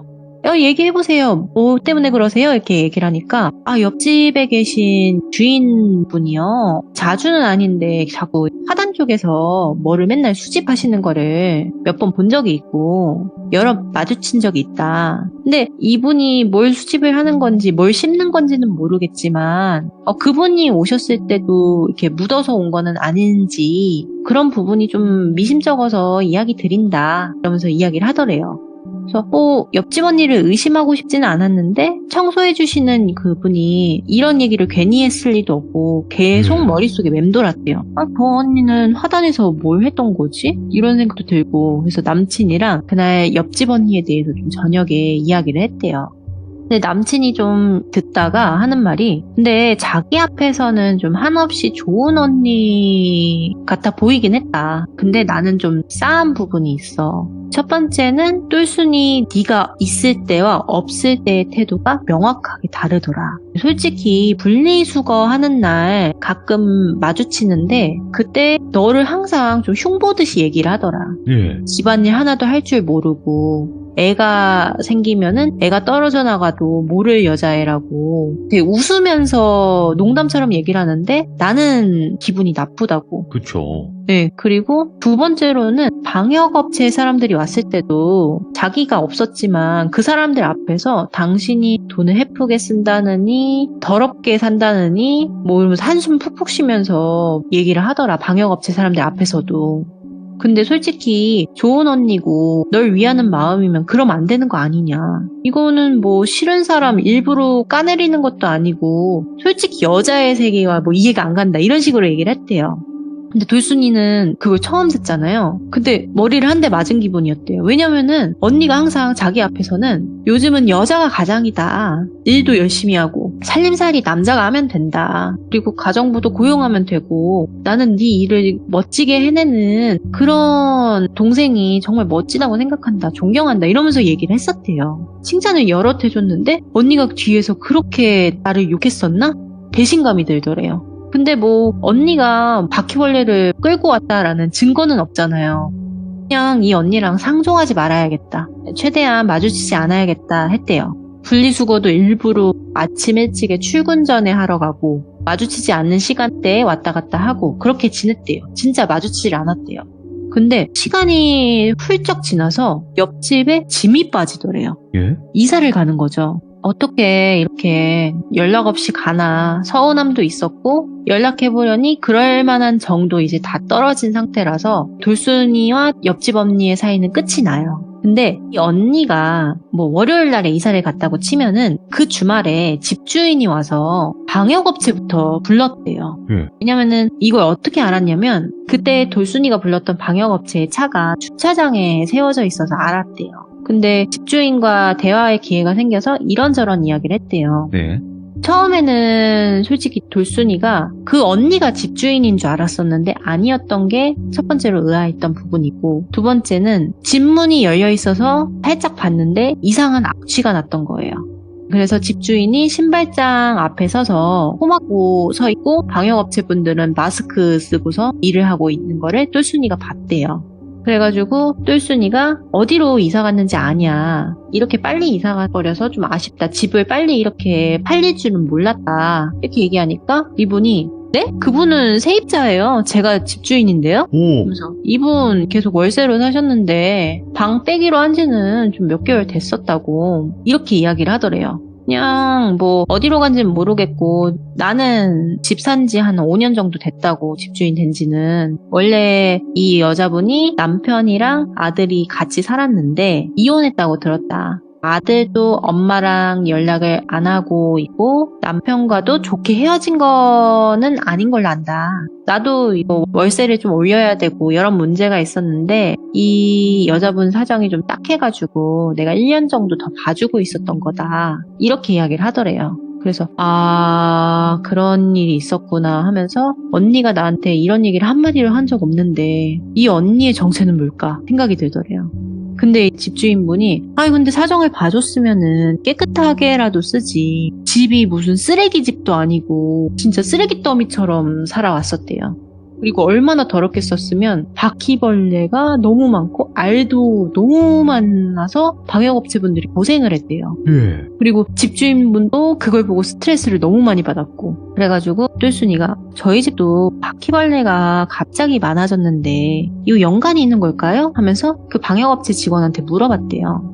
방역업체 직원분이 근데 그때 집 치웠을 때도 그러고 여기도 그러고 똑같은 바퀴 종이다. 근데 잘 모르겠지만 이 알이 여기서는 부화한 지 얼마 안 된 것 같다고. 빨라봐야 일주일도 안 된 것 같다고 이 지금 알들이. 그래서 이거는 빨리 처리할 수는 있지만 그때 똘순 씨네 집에는 이미 부화하고도 시간이 오래 지난 바퀴들이었었다고. 그거는 좀 다르다 이렇게 얘기를 하더래요. 이 바퀴가 집안에서 이렇게 증식되는 경우는 거의 없는데 이 아파트 되게 신기하네요 이러고서는 계속 일을 하더래요.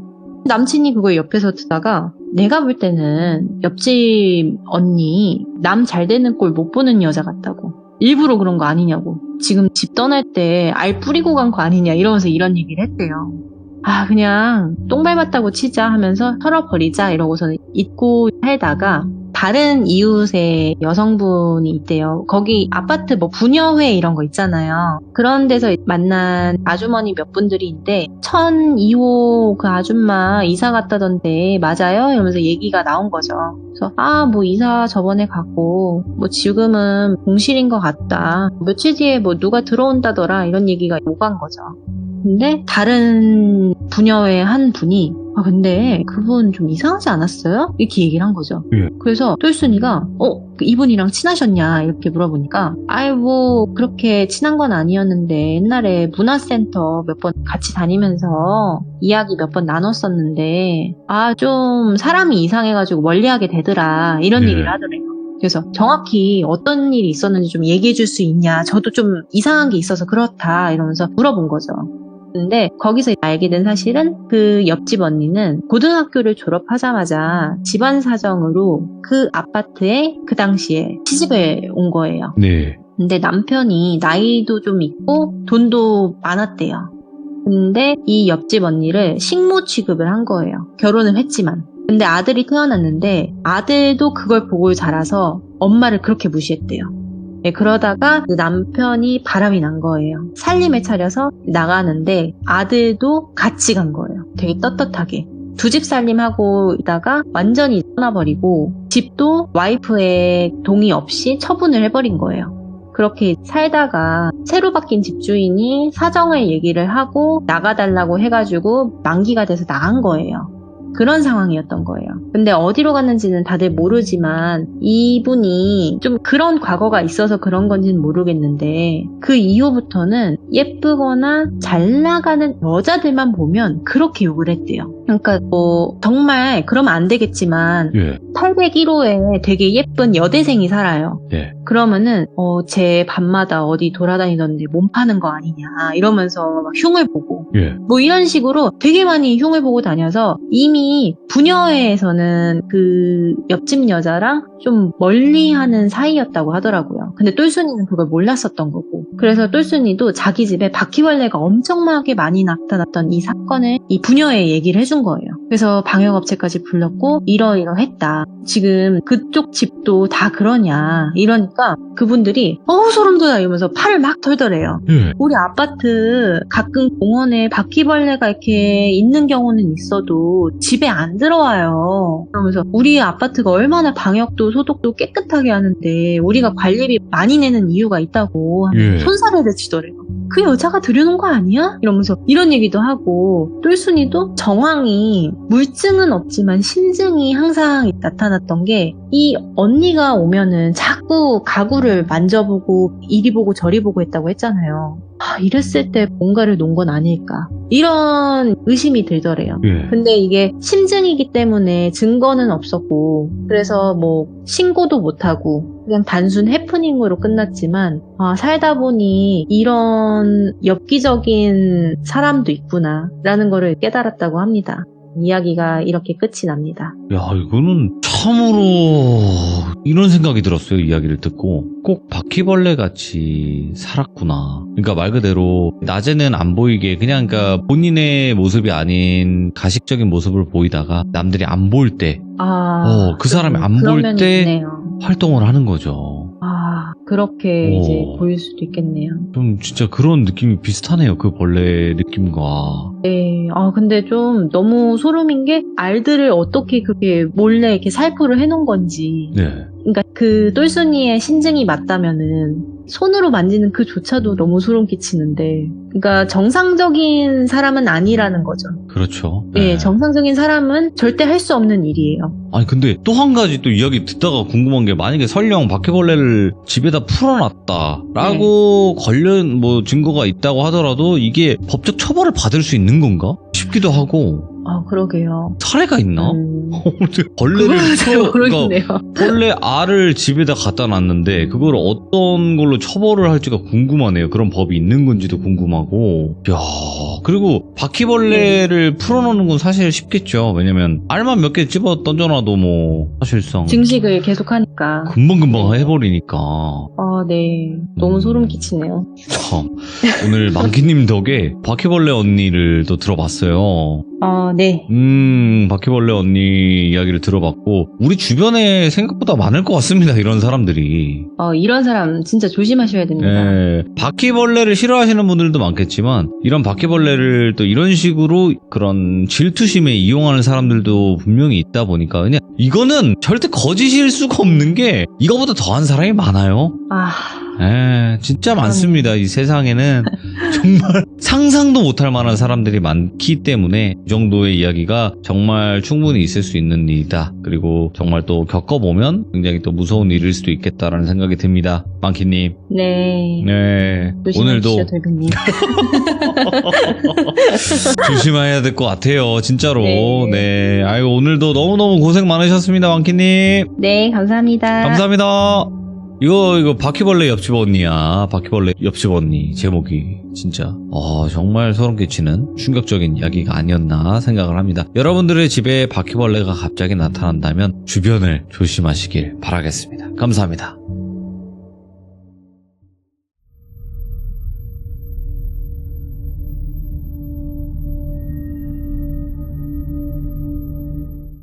자, 여러분들 안녕하십니까? 또 봉수님께서 오랜만에 걸음을 해주셨습니다. 바로 만나보도록 할게요.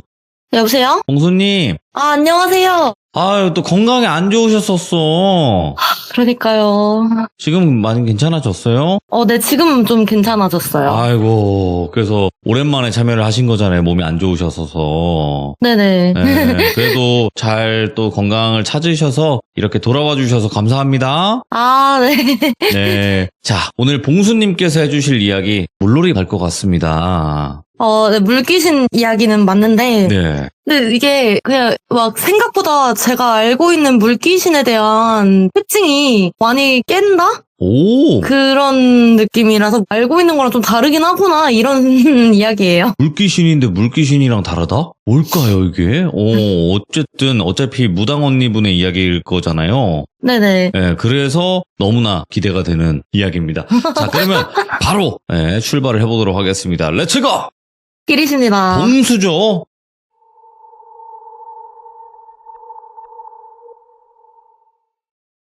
이 이야기는 언니가 남해 어느 지역에서 겪은 일이고 이것도 한 8년 정도 된 것 같은데 언니가 무업을 계속하면서 신도 많이 받았고 본격적으로 무업을 시작하면서 3년차 정도 되었을 땐 어느 정도 소문이 났는지 본격적인 일이라고 해야 하나? 그런 큰 굿이나 그런 것도 왕왕 들어왔대요. 출장이라고 해야 되는지 모르겠는데 그 당시 언니랑 저는 졸업한 학교 근처, 그러니까 수도권 남부 쪽이라고만 말씀드릴게요. 거기서 같이 거주했었는데 그 지역이 대충 남해 끝자락에서 굿을 해달라고 연락이 온 거예요. 예. 근데 굿을 해달라고 하면 이게 신에게 잘 봐달라고 하는 뭐 그런 제사를 지내달라든지 아니면 어디가 좀 이상한데 거기에 귀신이 들렸다라면서 걔를 좀 쫓아내달라든지 그런 설명이 있어야 되는데 그런 거는 필요 없고 돈을 3천만 원 정도 주겠다.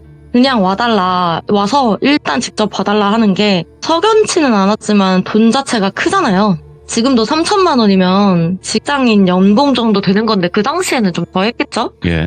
근데 그때 언니는 이걸 어디에다 고민이랍시고 말하기도 애매하고 혼자 갈까 말까 고민하는데 자기가 모시던 신, 큰 신 하나, 할매신 포함 작은 신 둘한테 물어봤는데 큰 신은 네 마음대로 해라. 단 돈 따라가진 말아라. 앞귀였던 신은 안 가는 게 좋지 않을까? 할머니 신은 어차피 우리들이 보호할 거니 가 보거라. 근데 거기 기운이 세서 당장 내 눈에 안 보이기는 한다. 다수결로 결정되었으니 언니는 수락하고 그 길로 그 지역으로 떠났대요. 예. 사실 큰 신이 가보라 한 건 맞긴 한데 다른 두 신이 말한 것도 있고 불안한 와중에 폭풍전야라고 비 온다더니 또 날은 좋아가지고 어허. 더 불안했지만 마음 다잡고 가는데 마을에 도착해보니까 그냥 진짜 평범한 갯마을이더래요.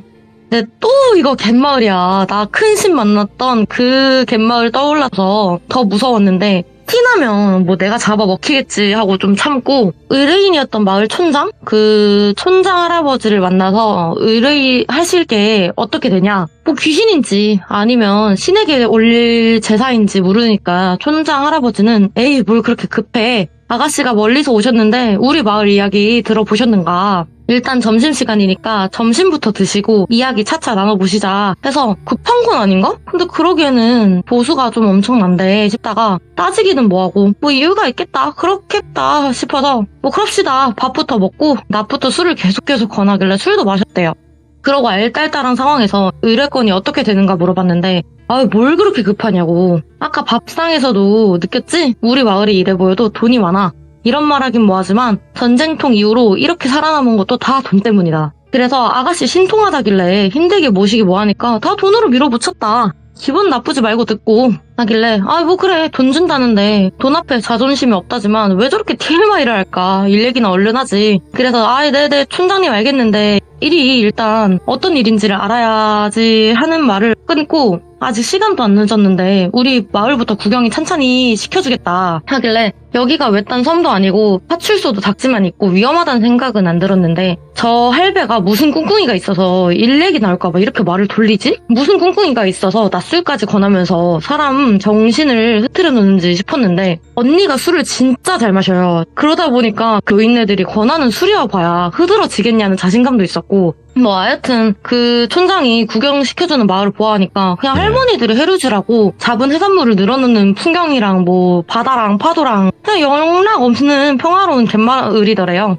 이런 마을이 도대체 돈이 얼마나 많아 봐야 생판 남한테 굿 한 번 해준다고 몇천만 원 건네는 일이 도대체 뭘까. 다시 제 차 일 얘기 좀 하자 해도 이야기를 또 돌리고 화가 머리끝까지 나를 찰나에 촌장이 또 다시 일단 사람이 먹고 살려고 하는 게 일 아니냐, 일 얘기는 이따가 또 하자라면서 술상을 또 차리더래요.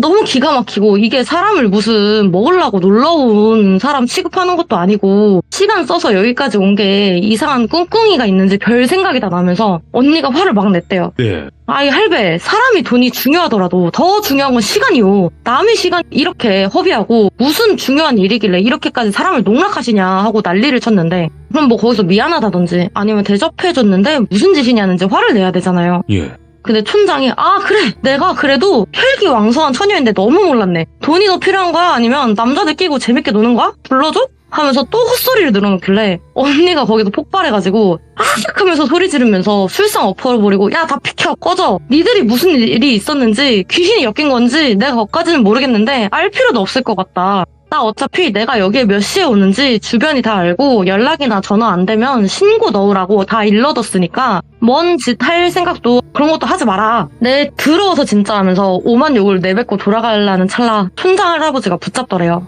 내 미안하다. 일 얘기하자. 내가 여태 별별 무당이니 스님이니 신분이 다 불러봤는데 다 돈 뜯어내려고 별별 무슨 이상한 짓을 하는 사람들만 보니까 시험해보려고 그랬다. 미안하다. 뭘 어떻게 시험해요. 이렇게 술 먹고 뻗기하고 집에 곱게 보내려고? 말이 되는 소리를 하셔. 되물으니까 그래, 그렇게 불러내서 시험해보려는 건 맞아. 시험해보고 영 아니다 싶으면 술값 받아내고 우리도 시간 보상받고 그러려고 했을 뿐이다. 치들도 그냥 관광 왔다 생각하는 거고 우리는 손해 안 보니까 차라리 속은 편하다고 생각했다. 일 얘기하겠소, 미안합니다 하는 거에 언니도 부하는 치미는데 그래, 이야기나 들어보자 싶었대요. 예. 이야기를 들어보니 다른 촌이라 비교하는 것 같아 좀 그런데 이 마을이 다른 촌보다 여유가 있어서 비교적 덜 낙후됐대요. 그러다 보니까 언니도 보기에도 다른 촌보다는 인프라나 그런 게 좋고 마을 사람들도 완전 나이가 많고 그러지는 않았던 건 맞았는데, 그 이유가 일제강점기 이후 한국전쟁까지 나라가 초토화됐을 때도 이 마을은 나는 해산물이 좀 귀한 게 많아서 그런가 일본이랑 중국에 수출도 하면서 돈이 짭짤하게 보였는데, 지금이야 전복이나 해삼이 양식도 되고 그렇지만 그 당시엔 진짜 비쌌대요. 근데 이상하게 그 촌장 청년 때부터인가 손바닥만한 전복 아니면 뭐 걸음마 때는 아기 팔뚝만한 해삼이 나온다든지 그렇게 질 좋고 큰 해산물이 많이 나오면서 좀 수출 같은 걸로 마을이 좀 부흥하게 되었는데, 근데 그게 사실 마을 사람들 살찌워서 잡아먹으려고 한 물귀신 농간이었나. 어느 순간부터 마을 사람들이 뭐 죽어나가진 않았는데 그 물귀신 나온다는데 하나 둘씩 빠진다든지. 생각해봐라. 예. 태어나자마자 걸음마 떼기도 전에 해루질 배우고 뱃일 배운 사람들이 그 연안에서 빠져 죽어봤자 뭐 얼마나 빠져 죽겠냐. 그리고 그렇게 돌아온 사람들이 물귀신이 자기 발을 끄집어내서 바닥으로 끌고 날라고 했다는 점. 그리고 우리 집사람은 치매 올 나이도 아닌데 정신줄을 놓고 바닷일 했던 여자가 바다만 보면 경기를 일으킨다. 병원에 가도 치매는 아니라더라. 그 물귀신이 도대체 우리 마을에 뭘 원하는지, 정말 단순히 자기 대신 자리 메꿔줄 사람이 필요한 건지. 그 물귀신도 그렇잖아요. 승천하고 싶으면 나 대신 여기 있어줄 물귀신이 필요하다고. 처음엔 너무 시달리다 보니 그 메꿔줄 사람만 있으면 되는 건지 나쁜 생각도 했지만 그럴 수도 없었고, 현실적으로 사람도 생명이니까 그럴 수도 없었다. 나쁜 짓을 누가 하냐, 그것도 나쁜 짓인데. 그 물귀신을 절대 퇴치할 수 없다고는 하는데, 그래도 난다 긴다 하시는 분이니까 뭔가 다를 것 같았으나 노인네가 몇 번을 속다 보니까 신뢰를 범했습니다. 미안합니다 라더래요. 그 나이 많은 분이 네. 고개 숙여서 사과하니까 언니 마음도 풀렸는지 그 장소가 어디인지 같이 가보자고 해서 그 해루질 하는 갯바위로 촌장과 같이 갔대요. 따라가 보니까 정말 현지인들만 아는 포인트구나 싶었던 게, 산 같은 언덕을 또 넘고 절벽 밑으로 내려가야 된다고 등산로를 벗어나서 오솔길로 내려가고 숨이 진짜 헐떡헐떡 넘어갈락 말락 하는데, 노인분이 다 왔어 여기요 해서 절벽 끝으로 다가갔대요. 끝에서 언니가 바닷속을 보고 주변을 둘러봐도 아무것도 없길래 뒤돌아서서 어르신 여기 아무것도 없는데 하자마자 그 촌장이 언니를 확 밀치더래요. 이래나 저래나 촌장의 진심은 이번엔 제발 물귀신이 데려가서 승천하길 이랬던 것 같은데, 언니는 젊고 특히나 무업이 단순한 사람 말을 조용조용히 듣고 끝내는 게 아니라 힘을 쓰는 일도 진짜 많고, 뭐 작게는 신당 차리고 뭐 옮긴다든지, 크게는 귀신 들린 사람 진정시킨다고 몸으로 찍어 누른다든지, 외형은 작아 보이지만 자기 덩치보다 조금 더 큰 사람을 찍어 눌러가면서 진정시키던 언니를 그 노인이 민다 한들 확 밀리겠냐고요. 언니가 살짝 밀렸지만 촌장을 탁 붙잡으면서 뭐하는 짓입니까 하고 일갈하니까 노인네가 주저앉으면서 울면서 미안합니다 미안합니다 하더래요.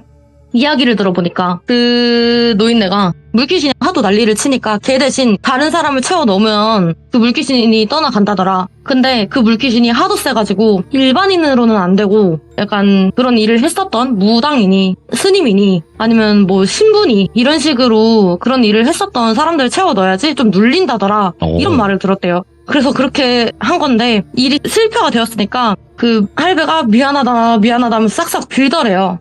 그래서 언니는 아니 아무리 지쳤다고 해도 이런 악독한 짓을 저지르나 싶다가도 이런 짓을 저지르는 건 사실 마을 사람들도 다 알지 않을까, 집단적으로 나쁜 짓을 한다 이 생각을 하다가 그 어르신 내 신고 안 할게, 내가 사람 살린다고 여기까지 온 것 아니오, 어르신 내가 당장 말하지 않으면 지금 신고하러 간다. 네. 어르신 나쁜 마음으로 한 거 아니잖아. 결국엔 마을 사람들도 다 살리려고 한 거잖아. 그치? 혼자만 잘 살려고 한 거 아니잖아 하고 달랬는데 언니가 떨어질 뻔한 절벽에서 뭔가가 훅 올라갔다가 사라지는 걸 봤대요. 근데 그렇게 막 울면서 미안합니다 하던 노인도 그 모습을 보았는지 매우 놀라서 그 순간 졸도해버리더래요.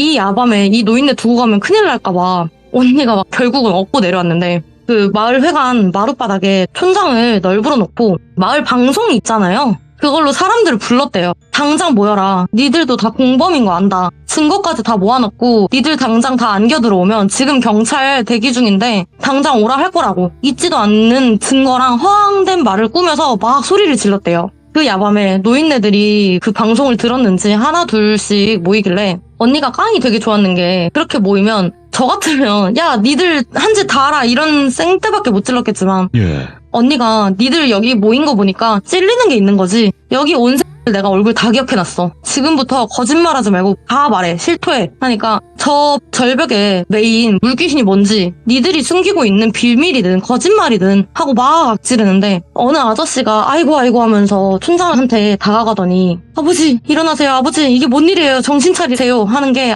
이거다 싶었대요. 이보세요 아저씨, 저 할아범이 나를 물귀신 대타로 꽂으려고 했는지, 나 절벽으로 밀어버리려던 걸 저 물귀신이 곶가웠는지 저 할아범을 홀린 것 같다.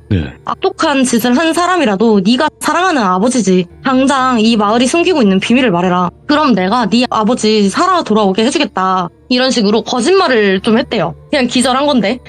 그러더니 그 아저씨가 눈물 콧물 범벅된 얼굴로 우리 어머니가 저기 절벽 귀신과 약속을 했다. 근데 저는 그거밖에 모른다 하면서 아버지 하면서 막 촌장을 흔들고, 촌장 아들내미도 모르는 이야기를 마을 사람들은 알겠나 싶어서 언니가 니들 여기서 딱 기다려. 내가 물귀신이랑 이야기 해볼 테니까.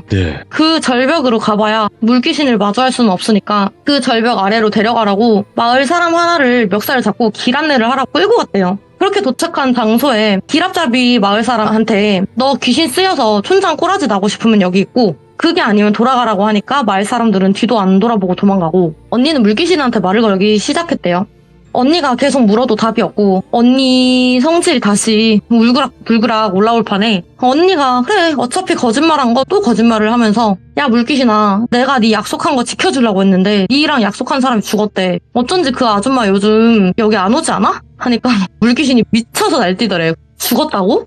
받아쳐먹을 거 다 받아쳐먹고 이렇게 갔다고 하면서 3번 남았다. 3번 남았는데 이렇게 갔다고? 하면서 미쳐 날뛰는 걸 언니가 막 진정시키면서 도대체 무슨 약속일래 그러냐. 너 이렇게 농간질 치면 너만 더 벌 받는다 하니 물귀신이 야 너도 살아있는 새끼라고. 살아있는 사람 편드는 거냐? 너 사람 빠져 죽은 농간질이 내 일이라고 생각하나 본데 그거 다 마을 새끼들이 한 거야. 내가 한 일 아니라고 하더래요. 그래서 이게 무슨 말이야. 네가 진짜 한 짓 아냐? 너 자꾸 거짓부렁치면 내가 저승사자 당장 불러서 강제 승천시킨다. 너 곱게 승천하는 거랑 강제로 끌려가는 거랑 다른 거 알지? 하고 협박하니까 얘기를 들어보니 이곳에 200년이나 묶여 있었던 물귀신이래요.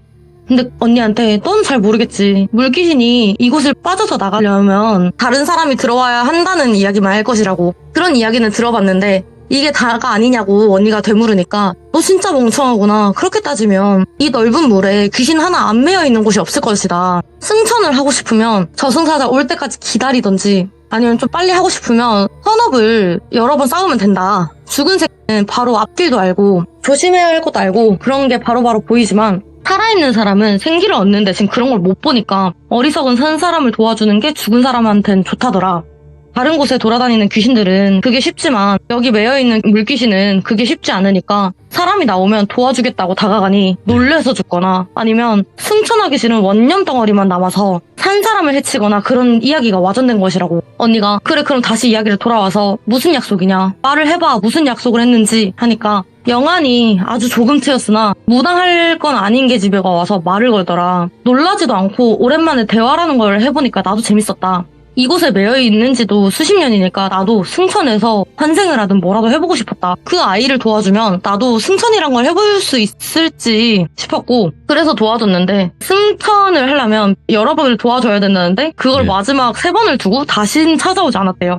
그래서 언니가 아니 그럼 다른 사람 도와주면 되는 거 아니냐. 그런 선업이잖아. 그 선업을 100번만 쌓으면 되는 거 아니냐는 말에 그 물귀신이 나도 그런 줄 알았는데 이후 다른 사람들을 도와주긴 했으나 어느 순간부터 마을 사람들이 저 절벽에서 더라. 근데 그게 나 때문이라면서 내 업으로 쌓이는 것 같더라. 오. 이상하게 무당새랑 뭐 스님이랑 다 불러 모아서 저 물귀신이 나쁘다 이런 식으로 기도랑 기도는 다 올리더라. 이게 무슨 내 탓이냐고. 내가 한 일도 아닌데 나 때문에 마을 사람들이 죽어나간다면서 떠들고 다니는 일을 보아하니까 피눈물이 나더라. 이 보시오 무당 양반. 저곳에서 사람이 찌는 것도 이게 내 잘못이냐 하는 말에 언니가 할 말이 없더래요. 그리고 양측 말을 들어보니 물귀신이 말하는 계집애는 아까 촌장 부인이 넋이 나갔다고 한 거 보니 그 촌장 부인인 것 같고 예. 물귀신을 도움으로 감나가는 해산물이나 그런 거를 잘 잡았으나 물귀신이 사라지면 도와줄 게 없지 않냐. 그럼 더 안 잡히지 않냐. 그래서 도움 받아먹을 건 다 받아먹고 그래도 죽은 사람한테 다시 가서 이야기를 하려니까 물귀신이 자기 대신 박아놓는다는 속설을 어디서 듣고 그거는 무서웠는지 물귀신 대신 떠나라고 사람을 박아놓는 것 같더라. 그래서 언니가 너 이름 뭐냐? 너 여기서 오래 있었는데 얼마나 힘들었냐? 네가 여태까지 착하게 살았으니까 내가 여기 너 올려주려고 온 거고 예. 사람들이 저기서 진 것은 네 잘못 아니니까 그거 내가 잘 말해주겠다. 얼마나 사무쳤냐. 이제 올라가라. 잘 버텼다 하면서 물귀신 이름을 적어내서 축원과 천도제도 지내주고 오. 그 물귀신은 떠나갔대요. 예. 그러고 언니가 그냥 조용히 그 자리에서 마을도 안 들리고 집으로 돌아왔대요. 그래서 아니 그 마을 사람들은 어떻게 됐는데 자기들만 잘 살자고 나쁜 짓을 했잖아 하니 그 마을 사람들은 아마 물귀신이 없어진 줄 모르고 계속 나쁜 짓을 할 거다. 뭐 하겠지. 촌장이 깨어났으니까 뭐 내가 물귀신을 퇴치한다는 말도 안 했고 그냥 촌장만 깨어나게 해주겠다고만 했으니까 마음이 옳게 박힌 물귀신이 안 도와주니까 할 줄 아는 거 없는 마을은 쇠퇴할 거고 그러면 어떻게 되냐. 세상에 완벽한 비밀은 없고 그 마을 사람들도 계속 사람 들이밀다가 죽을 거라고 언젠간 처벌받고 자기 능력으로 얻은 재물이 아니니까 할 줄 아는 것도 없는 그 사람들은 점점 사라지거나 와해되거나 그러겠지. 아. 다시 한번 말하지만 악인을 처벌하는 건 내가 아니다. 요행 바라지 말고 잘했다면 꼭 약속은 지키고 그런 말을 끝으로 이야기가 끝났습니다. 이야, 신묘하다, 이거. 진짜로, 여러 가지 일들이 많잖아요, 무당 언니분이. 근데, 야, 들으면 들을수록, 뭔가 화통하시기도 하고, 그렇게 막 돈을 따라가시는 분도 아니고, 정말 대단하신 분이라도 생각이 드네요. 근데 그 돈 안 바꾼 거 좀 아깝긴 하더라고요. 안 줄 사람이 있긴 한데. 아, 그래도 쉬운 게 아니에요, 진짜로. 그렇죠. 네, 진짜 쉬운 게 아닌데 이렇게 한다라는 것 자체가 정말 대단하신 분이다라는 생각이 들고 오늘 봉수님께서 건강 회복하고 오셔서 이렇게 또 들려주시니까 너무나 좋습니다. 저도. 너무 오랜만이라 네. 긴장을 너무 심하게 한 것 같아요. 할 필요 없어요. 봉수님은 봉수님만의 매력이 있으신 분이니까 걱정하지 마시고 언제든지 네. 들려주시면 감사할 것 같습니다. 고맙습니다. 네, 감사합니다. 네. 자, 이번 이야기 시청자 봉수님께서 찾아와 주셨습니다. 오늘 봉수님 정말 또 오랜만에 찾아와 주셨는데 어떤 이야기로 이렇게 다시 시들물을 찾아와 주셨을지 같이 한번 만나보도록 할게요. 잠시만요. 여보세요? 괜찮아요? 네, 괜찮아요. 안 다쳤어요? 네. 감기에 걸려가지고. 아이고, 감기가 걸려도 또 여전히 봉수님의 목소리입니다. 오랜만이에요. 진짜 오랜만이에요. 떨리네요. 오랜만에 하면 떨리긴 해요. 그 처음 느낌. 맞아요. 네, 하지만 시작하고 나면 어느새 언제 그랬냐는 듯 봉수님의 이야기가 시작이 되겠죠. 열심히 해보겠습니다. 네, 아이고 오늘 또 어렵게 또 다시 찾아와 주셔서 감사드리고 그동안 또 여러 가지 일들이 있으셨지만 다시 이렇게 마음 다잡아 주셔서 감사드립니다. 아니에요. 감사합니다. 네. 자, 오늘 봉수님께서 들려주실 이야기 여러 가지가 많지만 또 무당 언니 썰들도 많잖아요. 네네. 네, 무당 언니 썰인가요 오늘? 네, 맞아요. 알겠습니다. 그 이야기밖에 네, 없어서. 알겠습니다. 그럼 바로 출발을 해보도록 하겠습니다. 렛츠고! 필이십니다. 봉수예요.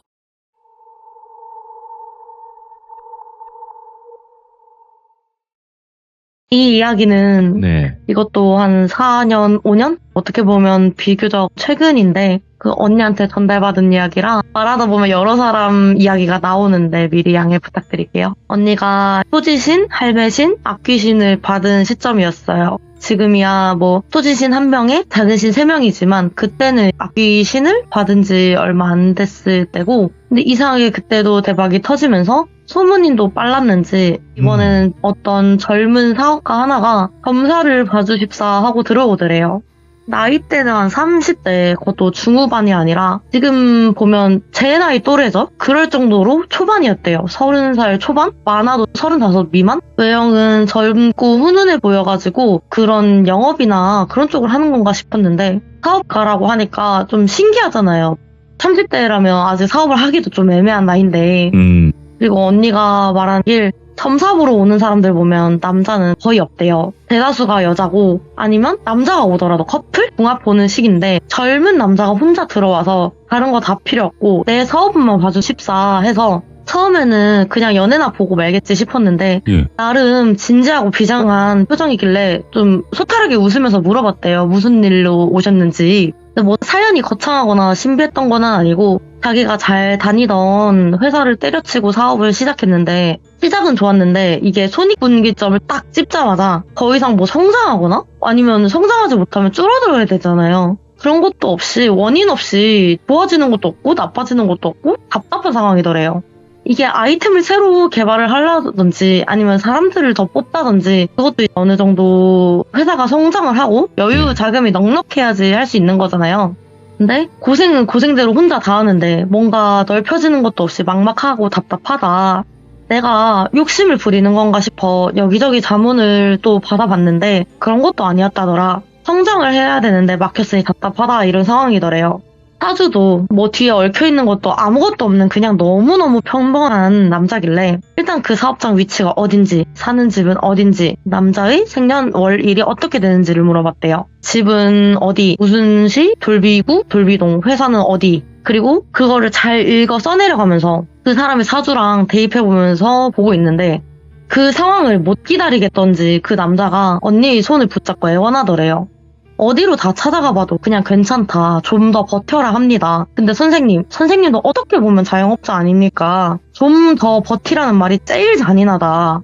방법이 아예 없겠습니까? 이러더래요. 네. 웃긴 게 그 남자가 훈훈하다 했잖아요. 언니도 사람이고 여자였던지 순간 당황스럽다가도 강아지처럼 방울방울 눈물 흘리는 게 참 마음이 흔들리더래요. 어허. 근데 이거를 어떻게 도와줘야 되나 방법이 없을까 어떡하지 하는데 갑자기 할매신의 목소리가 탁 튀어나오면서 오히려 도와주자 하고 그 반대의 악귀였던 씨는 안 된다 미쳤냐 하면서 팔쩍팔쩍 뛰더래요.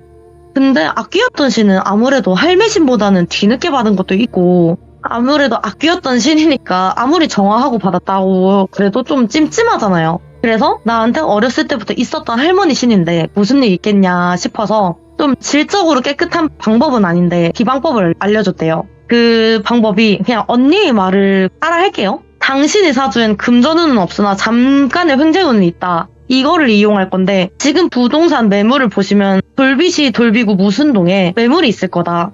그게 좀 낡긴 했고 번화가도 아닐 뿐더러 오래 안 빠지는데 그리로 집을 이사하든 회사를 이전하든 그렇게 하시라. 그리고 그곳을 이전을 하면 한 달도 안 돼서 바로 운은 트일 거다. 단 횡재운이라 했다. 당신의 금전운을 전부 끓여서 차용을 하는 거다. 그렇다고 걱정하지는 말라. 금전운이 끝나는 게 절대 아니고 당신 하기에 달렸다. 무슨 말인지 이해가 가냐? 당신과 그곳의 명운은 딱 2년이다. 입주를 하신 날 정확히는 계약서에 서명한 날짜로부터 딱 2년이다. 그 날이 지나기 전에 그 장소를 떠나야 된다. 반드시. 권유가 아니라 경고다 이거는. 그래서 또 괜히 다른 곳에 굿값만 날리지 말고 그 돈으로 술이나 사드시라면서 점사비도 안 보내고 그 남자를 보내려고 했대요. 언니 왜 안 받았냐? 아니 그냥 그때는 뭔가 받으면 안 될 것 같은 느낌이 조금 들었다라고 하길래 뭐 그런가 보다 했어요. 그것 말고도 여러 의문이 들기는 했는데 아무튼 간에 그렇게 고맙게 가고 끝날 줄 알았던 남자가 물어보더래요. 그 외에 사실 장소를 이전만 해도 그런 거라면 번화가 쪽이 좀 더 유리하잖아요. 근데 왜 하필 그런 오래된 골목으로 가라 한 것인지 이유가 있는지 또 더해서 아무래도 이사면 돈 한두 푼 드는 게 아닐 거잖아요. 저야 뭐 언니를 오래 알고 옆에서 지켜본 것도 많아서 저 같은 사람이야 바로 언니 말 듣기는 하는데 언니 말만 듣고 바로 이사를 가는 것도 솔직히 말은 안 되잖아요. 그래서 언니가 한숨을 쉬면서 딱 한 번만 말해주겠다. 사주상 잘 맞는 자리 그딴 건 없다. 사주는 물바가지 같은 것이라 다들 바가지 크기는 부모 조상의 인덕과 자기 복에 따라 결정되지만 크게 태어나는 사람이 있는가 하면 작게 태어나는 사람도 반드시 있다. 당신은 크지도 않고 작지도 않은 그냥 평범한 사람일 뿐인 거다. 그 안에 물을 다 채워야 되는데 안타깝게 일찍 다 써버린 게 문제가 되는 거다. 쉽게 말해서. 지금 물바가지는 채워야 되겠는데 다시 채우는 게 앵간치 쉬운 일도 아니고 당신도 다 채워지기 전까지는 기다리기가 힘들어서 여기 찾아온 게 아닌가. 다시 돌아와서 물바가지 크긴 다 다르다 했지. 당신에게 말해준 그 땅 주인, 그래 그 건물 주인의 물바가지는 호수만 하나. 그 사람의 명운은 채 2년 반도 안 남았다. 그 사람의 명운을 이용하는 방법인데 쉽게 말해서 그 건물이 팔리거나 아니면 계속 로테이션이 잘 돌아가면 상관이 없으나 계속 비워져 있는 것도 손해 아니냐 그 사람의 입장에서는. 그 건물이 제대로 순환이 되고 돈이 돌아야 그 사람이 채워진 물도 흐르고 그 물을 또 쓰게 되는 거다. 그래서 그 사람의 명운이 다 해서 죽기 전에 얼른 발 빼시라는 거요. 언니 말에 그 사람의 눈이 흔들리는 게 보이더래요. 원체 표정이나 관상이 선하게 살아온 사람 같아 언니가 마음을 다시 한번 잡아줬대요. 그 사람의 명운을 당신이 빼앗는 것이 아니다. 그 사람의 명운을 이용해서 당신 물꼬도 트인다고 생각하면 된다. 믿거나 말거나는 당신 자유다. 단 내 말을 믿고 그 건물로 들어갔다 손 치더라도 나올지 말지는 오롯이 본인 선택이니까 내 경고를 잘 새겨 들으라. 그 말을 들은 그 남자는 언니에게 감사하다 말하고 돌아갔대요. 그리고 언니는 식당을 뒷마무리를 하면서 뭔가 훅 지나갔는데 할머니 신도? 다른 신도 아무 말이 없길래 그냥 잘못 본 건가 보다 하고 넘어갔고 이후에 언니도 뭐 알아본 건지 모르겠지만 알아봤겠죠? 그 남자가 사업이 한 달도 안 돼서 정말 잘 풀렸대요. 그리고 확장하기 시작했는데 보통 건물을 보면 맨 꼭대기가 제일 싸잖아요. 처음엔 그 맨 꼭대기의 그 층에서 시작을 하다가 이제는 그 건물에서 제일 비싸다는 1층까지 확장해서 그 건물을 다 먹었대요. 네, 그러고 그 1년하고도 9개월 차 때 언니가 그 회사를 찾아갔대요. 다시 본 그 남자는 혈색도 되게 좋아진 게 보이고 힘든 사람이 열심히 살아보려고 노력하는 게 딱 봐도 보였대요. 그래서 언니는 기분 좋잖아요. 나 힘들다고 찾아온 사람이 나로 인해서 좋아지니까. 그 남자도 언니를 보자마자 화색이 막 돌면서 아 오셨습니까 선생님. 오호. 아 이럴 게 아니라 내가 접대해드리겠다고 하면서 뭐 좋아하시냐 막 난리를 피우길래 조용히 얘기하잖아 언니 말에. 근처 룸으로 된 술집을 가서 이야기를 시작했대요. 근데 그게 릴라떼처럼 일식집이나 그런 되게 프라이빗한 그런 게 아니라 그냥 대놓고 말해서 커플들끼리 갈 곳은 절대 아닌? 그러니까 일반주점이 있고 유흥주점이 있잖아요. 그 후자였대요 느낌이. 언니도 이상했지만 그때 붙은 신들이 하나도 말이 없길래 괜찮은갑다. 하기사 영업 업종이 어떻게 됐든 간에 영업 허가 다 받고 운영하는데 뭔 일이나 있겠다 싶어가지고 들어가고 정말 진짜 뭔 일은 없더래요. 그래서 오히려 더 시시했던데 좋은 술을 시켜주면서 한 잔 두 잔 넘어가면서 서로 어떻게 지냈는지 잘 지냈는지 회포를 풀다가 그 남자가 입을 열었대요. 처음엔 언니의 말을 반신반의 했다가 이래나 저래나 답답한 상황이 윗저야 본전이라는 식으로 이사를 갔대요. 가기는. 그리고 진짜 언니 말대로 시간이 지나면 지날수록 규모가 점점 커지고 공격적으로 확장을 할 수 있을 정도로 뭐 더 나아가서는 진짜 너무 잘 됐다, 감사하다 이러고 얘기를 하고 있는데 그 대화의 흐름을 깬다고 해야 되나? 갑자기 웨이터가 들어오면서 사장님 뭐 이번에는 누구 안 부르시냐 이런 식으로 이야기를 하는 거 보니까 여자 종업원 말하는 것 같더래요. 언니가 그런 걸 되게 싫어하는데 그래도 이해를 하려고 애를 좀 썼대요. 착한 사람인데 접대차 불렀겠지, 그런 거겠지 하던 찰나에 그 남자가 평소 부르던 지명 아가씨를 부르는데 언니 옆에 남자를 앉혀달라 뭐 이런 식으로 말했다는 거예요. 고작 2년도 안 된 시간에 순수했던 청년이 왜 저렇게 된 건지 언니가 그럴 필요는 없다고 손사리 치면서 거절하고 그 남자한테 되물었대요. 평소에도 자주 오시냐 하니 뭐 사업하다 이런 일도 있고 저런 일도 있다 보니까 필수적인 게 되더라. 하기사 선생님은 그런 것까지 일이 없으니까 잘 모르죠? 이런 식으로 언니를 비아냥거리는 게 속에서 조금씩 부글부글 거렸대요. 예. 그래도 한 번 더 참고 그 남자를 똑바로 쳐다보며 말했대요. 당신 말이야 3개월 남았다. 정확히는 2개월 하고도 반. 이러니 그 남자가 언니를 바라보다가 어이없다는 듯이 크게 웃더래요. 이봐요 무당 아줌마. 내 그래도 한마디 하려다 참았는데 1년쯤 지났을까 꿈에 우리 할머니가 나타났기다. 내가 지켜줄 테니 그 자리에서 본전 뽑고 딱 5년만 버티자고. 그리고 막말로 무당 선생, 당신이 말한 것이 맞고 틀리고를 떠나서 이익이 여태 번 건이 딱 2배였다. 너라면 포기할 것 같냐.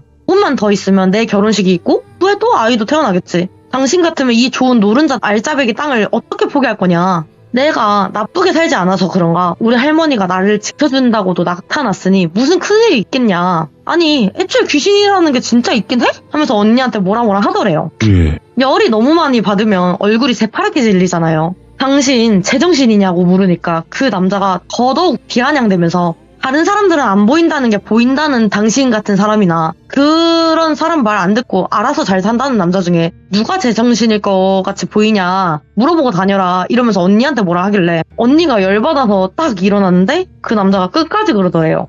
아줌마 그 잘난 무당업 평생 하고 살아라. 난 내 복 다 끌어안고 이렇게 살 거니까. 그래서 언니가 진짜 기가 차다는지 뒤돌아서서 그냥 딱 한마디 했대요. 네 말 네 그대로 돌려받을 거다. 그러고 집에 돌아왔는데 그날 펑펑 우는 언니 달래주면서 여태 아무 말도 없던 새 신이 그 남자랑 연을 끈 뒤로 이상하게 다시 말도 하고 또 점사도 잘 보고 그러더래요. 그렇게 활발해진 걸 보니까 언니도 이 신들이 정말 그 남자 말대로 그 남자의 할매신이 너무 세가지고 한마디도 못하고 있었던 거나 싶기도 하고 솔직히 야속했대요. 다른 악귀신이나 할매신이면 모를까 토지신은 막아줄 수도 있었지 않나 싶고 그렇게 그 남자의 일을 애써 잊으려고 일에만 미친듯이 몰두하다고 그렇게 언니 말로는 반년 정도 지났대요.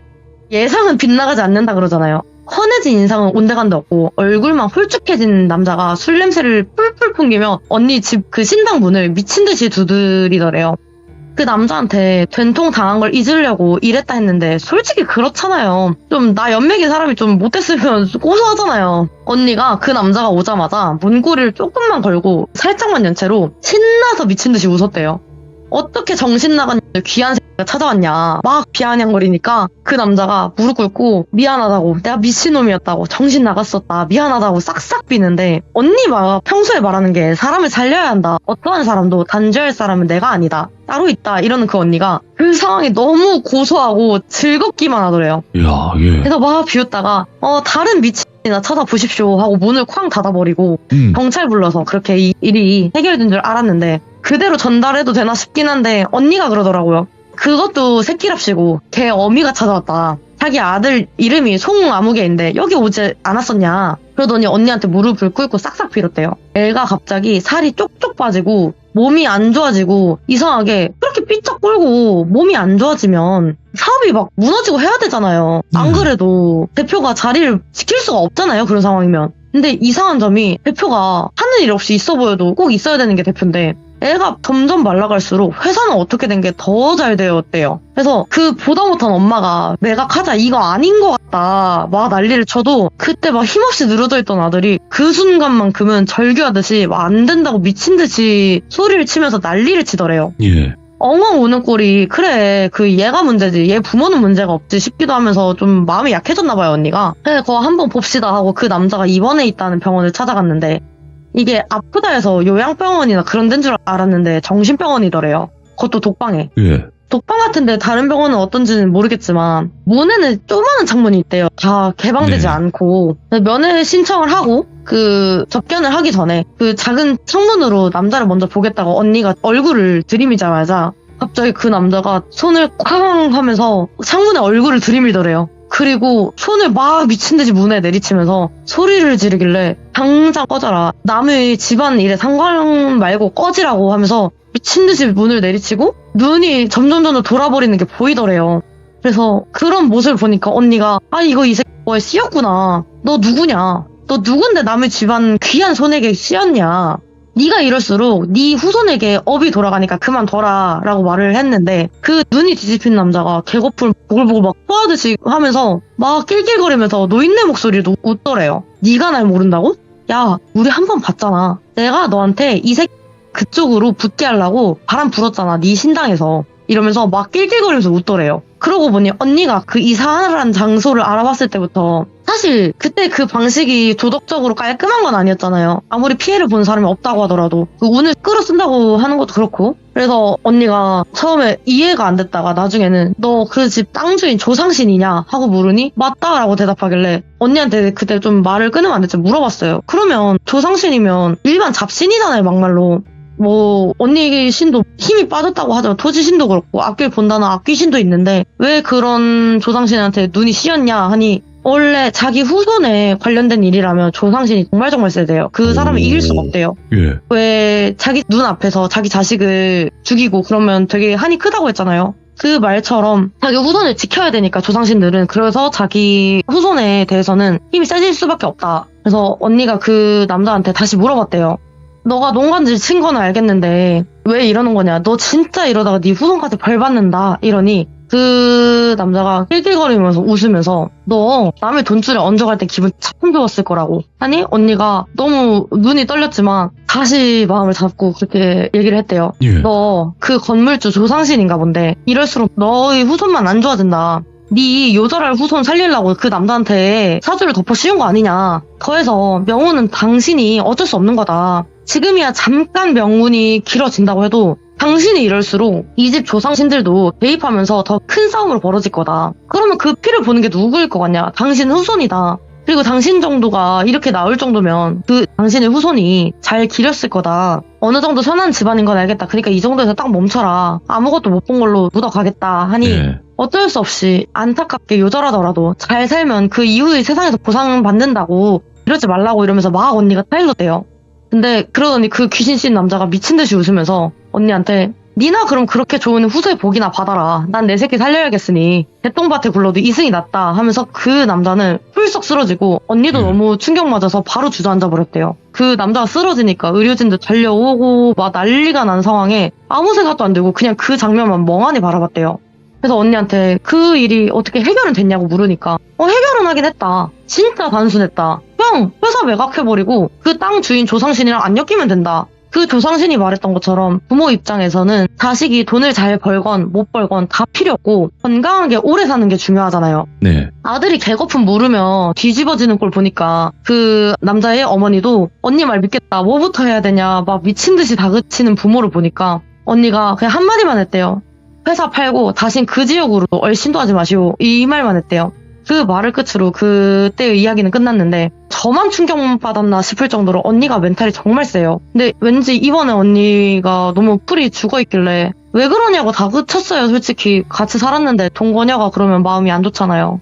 근데 언니가 이야기를 꺼낸 게 그러면 그 남자는 언니한테 비아냥거렸던 남자? 네. 그 남자는 원래 명운 따라가서 평범하지만 조용히 오래 살아갔다 치고 그러면 그 조상신이 살리려던 땅 주인은 어떻게 되었을 것 같냐. 곱게 죽어도 누군가는 100% 눈물을 흘린다. 그리고 다른 얘기로 이왕 일친 거 그 집 조상신이 다른 놈 꿰일지 안 꿰일지 어떻게 하냐. 꿰인 사람의 가족들도 피눈물 흘리는 거다. 그냥 내가 조용히 그런 피해자가 처음부터 생기지 않게 입 닥치고 있을 걸 그랬다. 방법을 나로 인해 알게 된 그 조상 귀신이 어떻게 나올지 아냐. 이런 말을 끝으로 오늘 이야기는 끝이 납니다. 이야. 근데 진짜 여러 가지 생각이 많이 드는 이야기네요, 이것도. 진짜. 너무 긴장해서 입이 말라가지고. 아니에요. 봉수님. 그냥 봉수님이에요, 봉수님은. 예. 다행이에요. 야, 봉수는 봉수다. 예, 너무 이야기 잘 해주셨고 오늘 이야기도 또 정말 많은 생각이 드는 그런 이야기였지 않았을까 싶고요. 오늘 봉수님께서도 이렇게 찾아와 주셔서 너무 뜻깊고 앞으로도 자주 와주실 거죠 이제? 그럼요. 약속. 네, 알겠습니다. 감사합니다. 봉수님 항상 건강하세요. 건강하세요. 네. 건강이 최고입니다, 여러분들. 건강만큼 중요한 게 없어요. 뭐 돈이고 나발이고 진짜 의미가 없습니다. 건강이 최고입니다. 그래서 여러분들도 환절기 감기 조심하시고 그리고 오늘 이야기도 여러분들의 생각이 분명히 있으실 거예요. 댓글 꼭 남겨주시길 바라겠습니다. 감사합니다.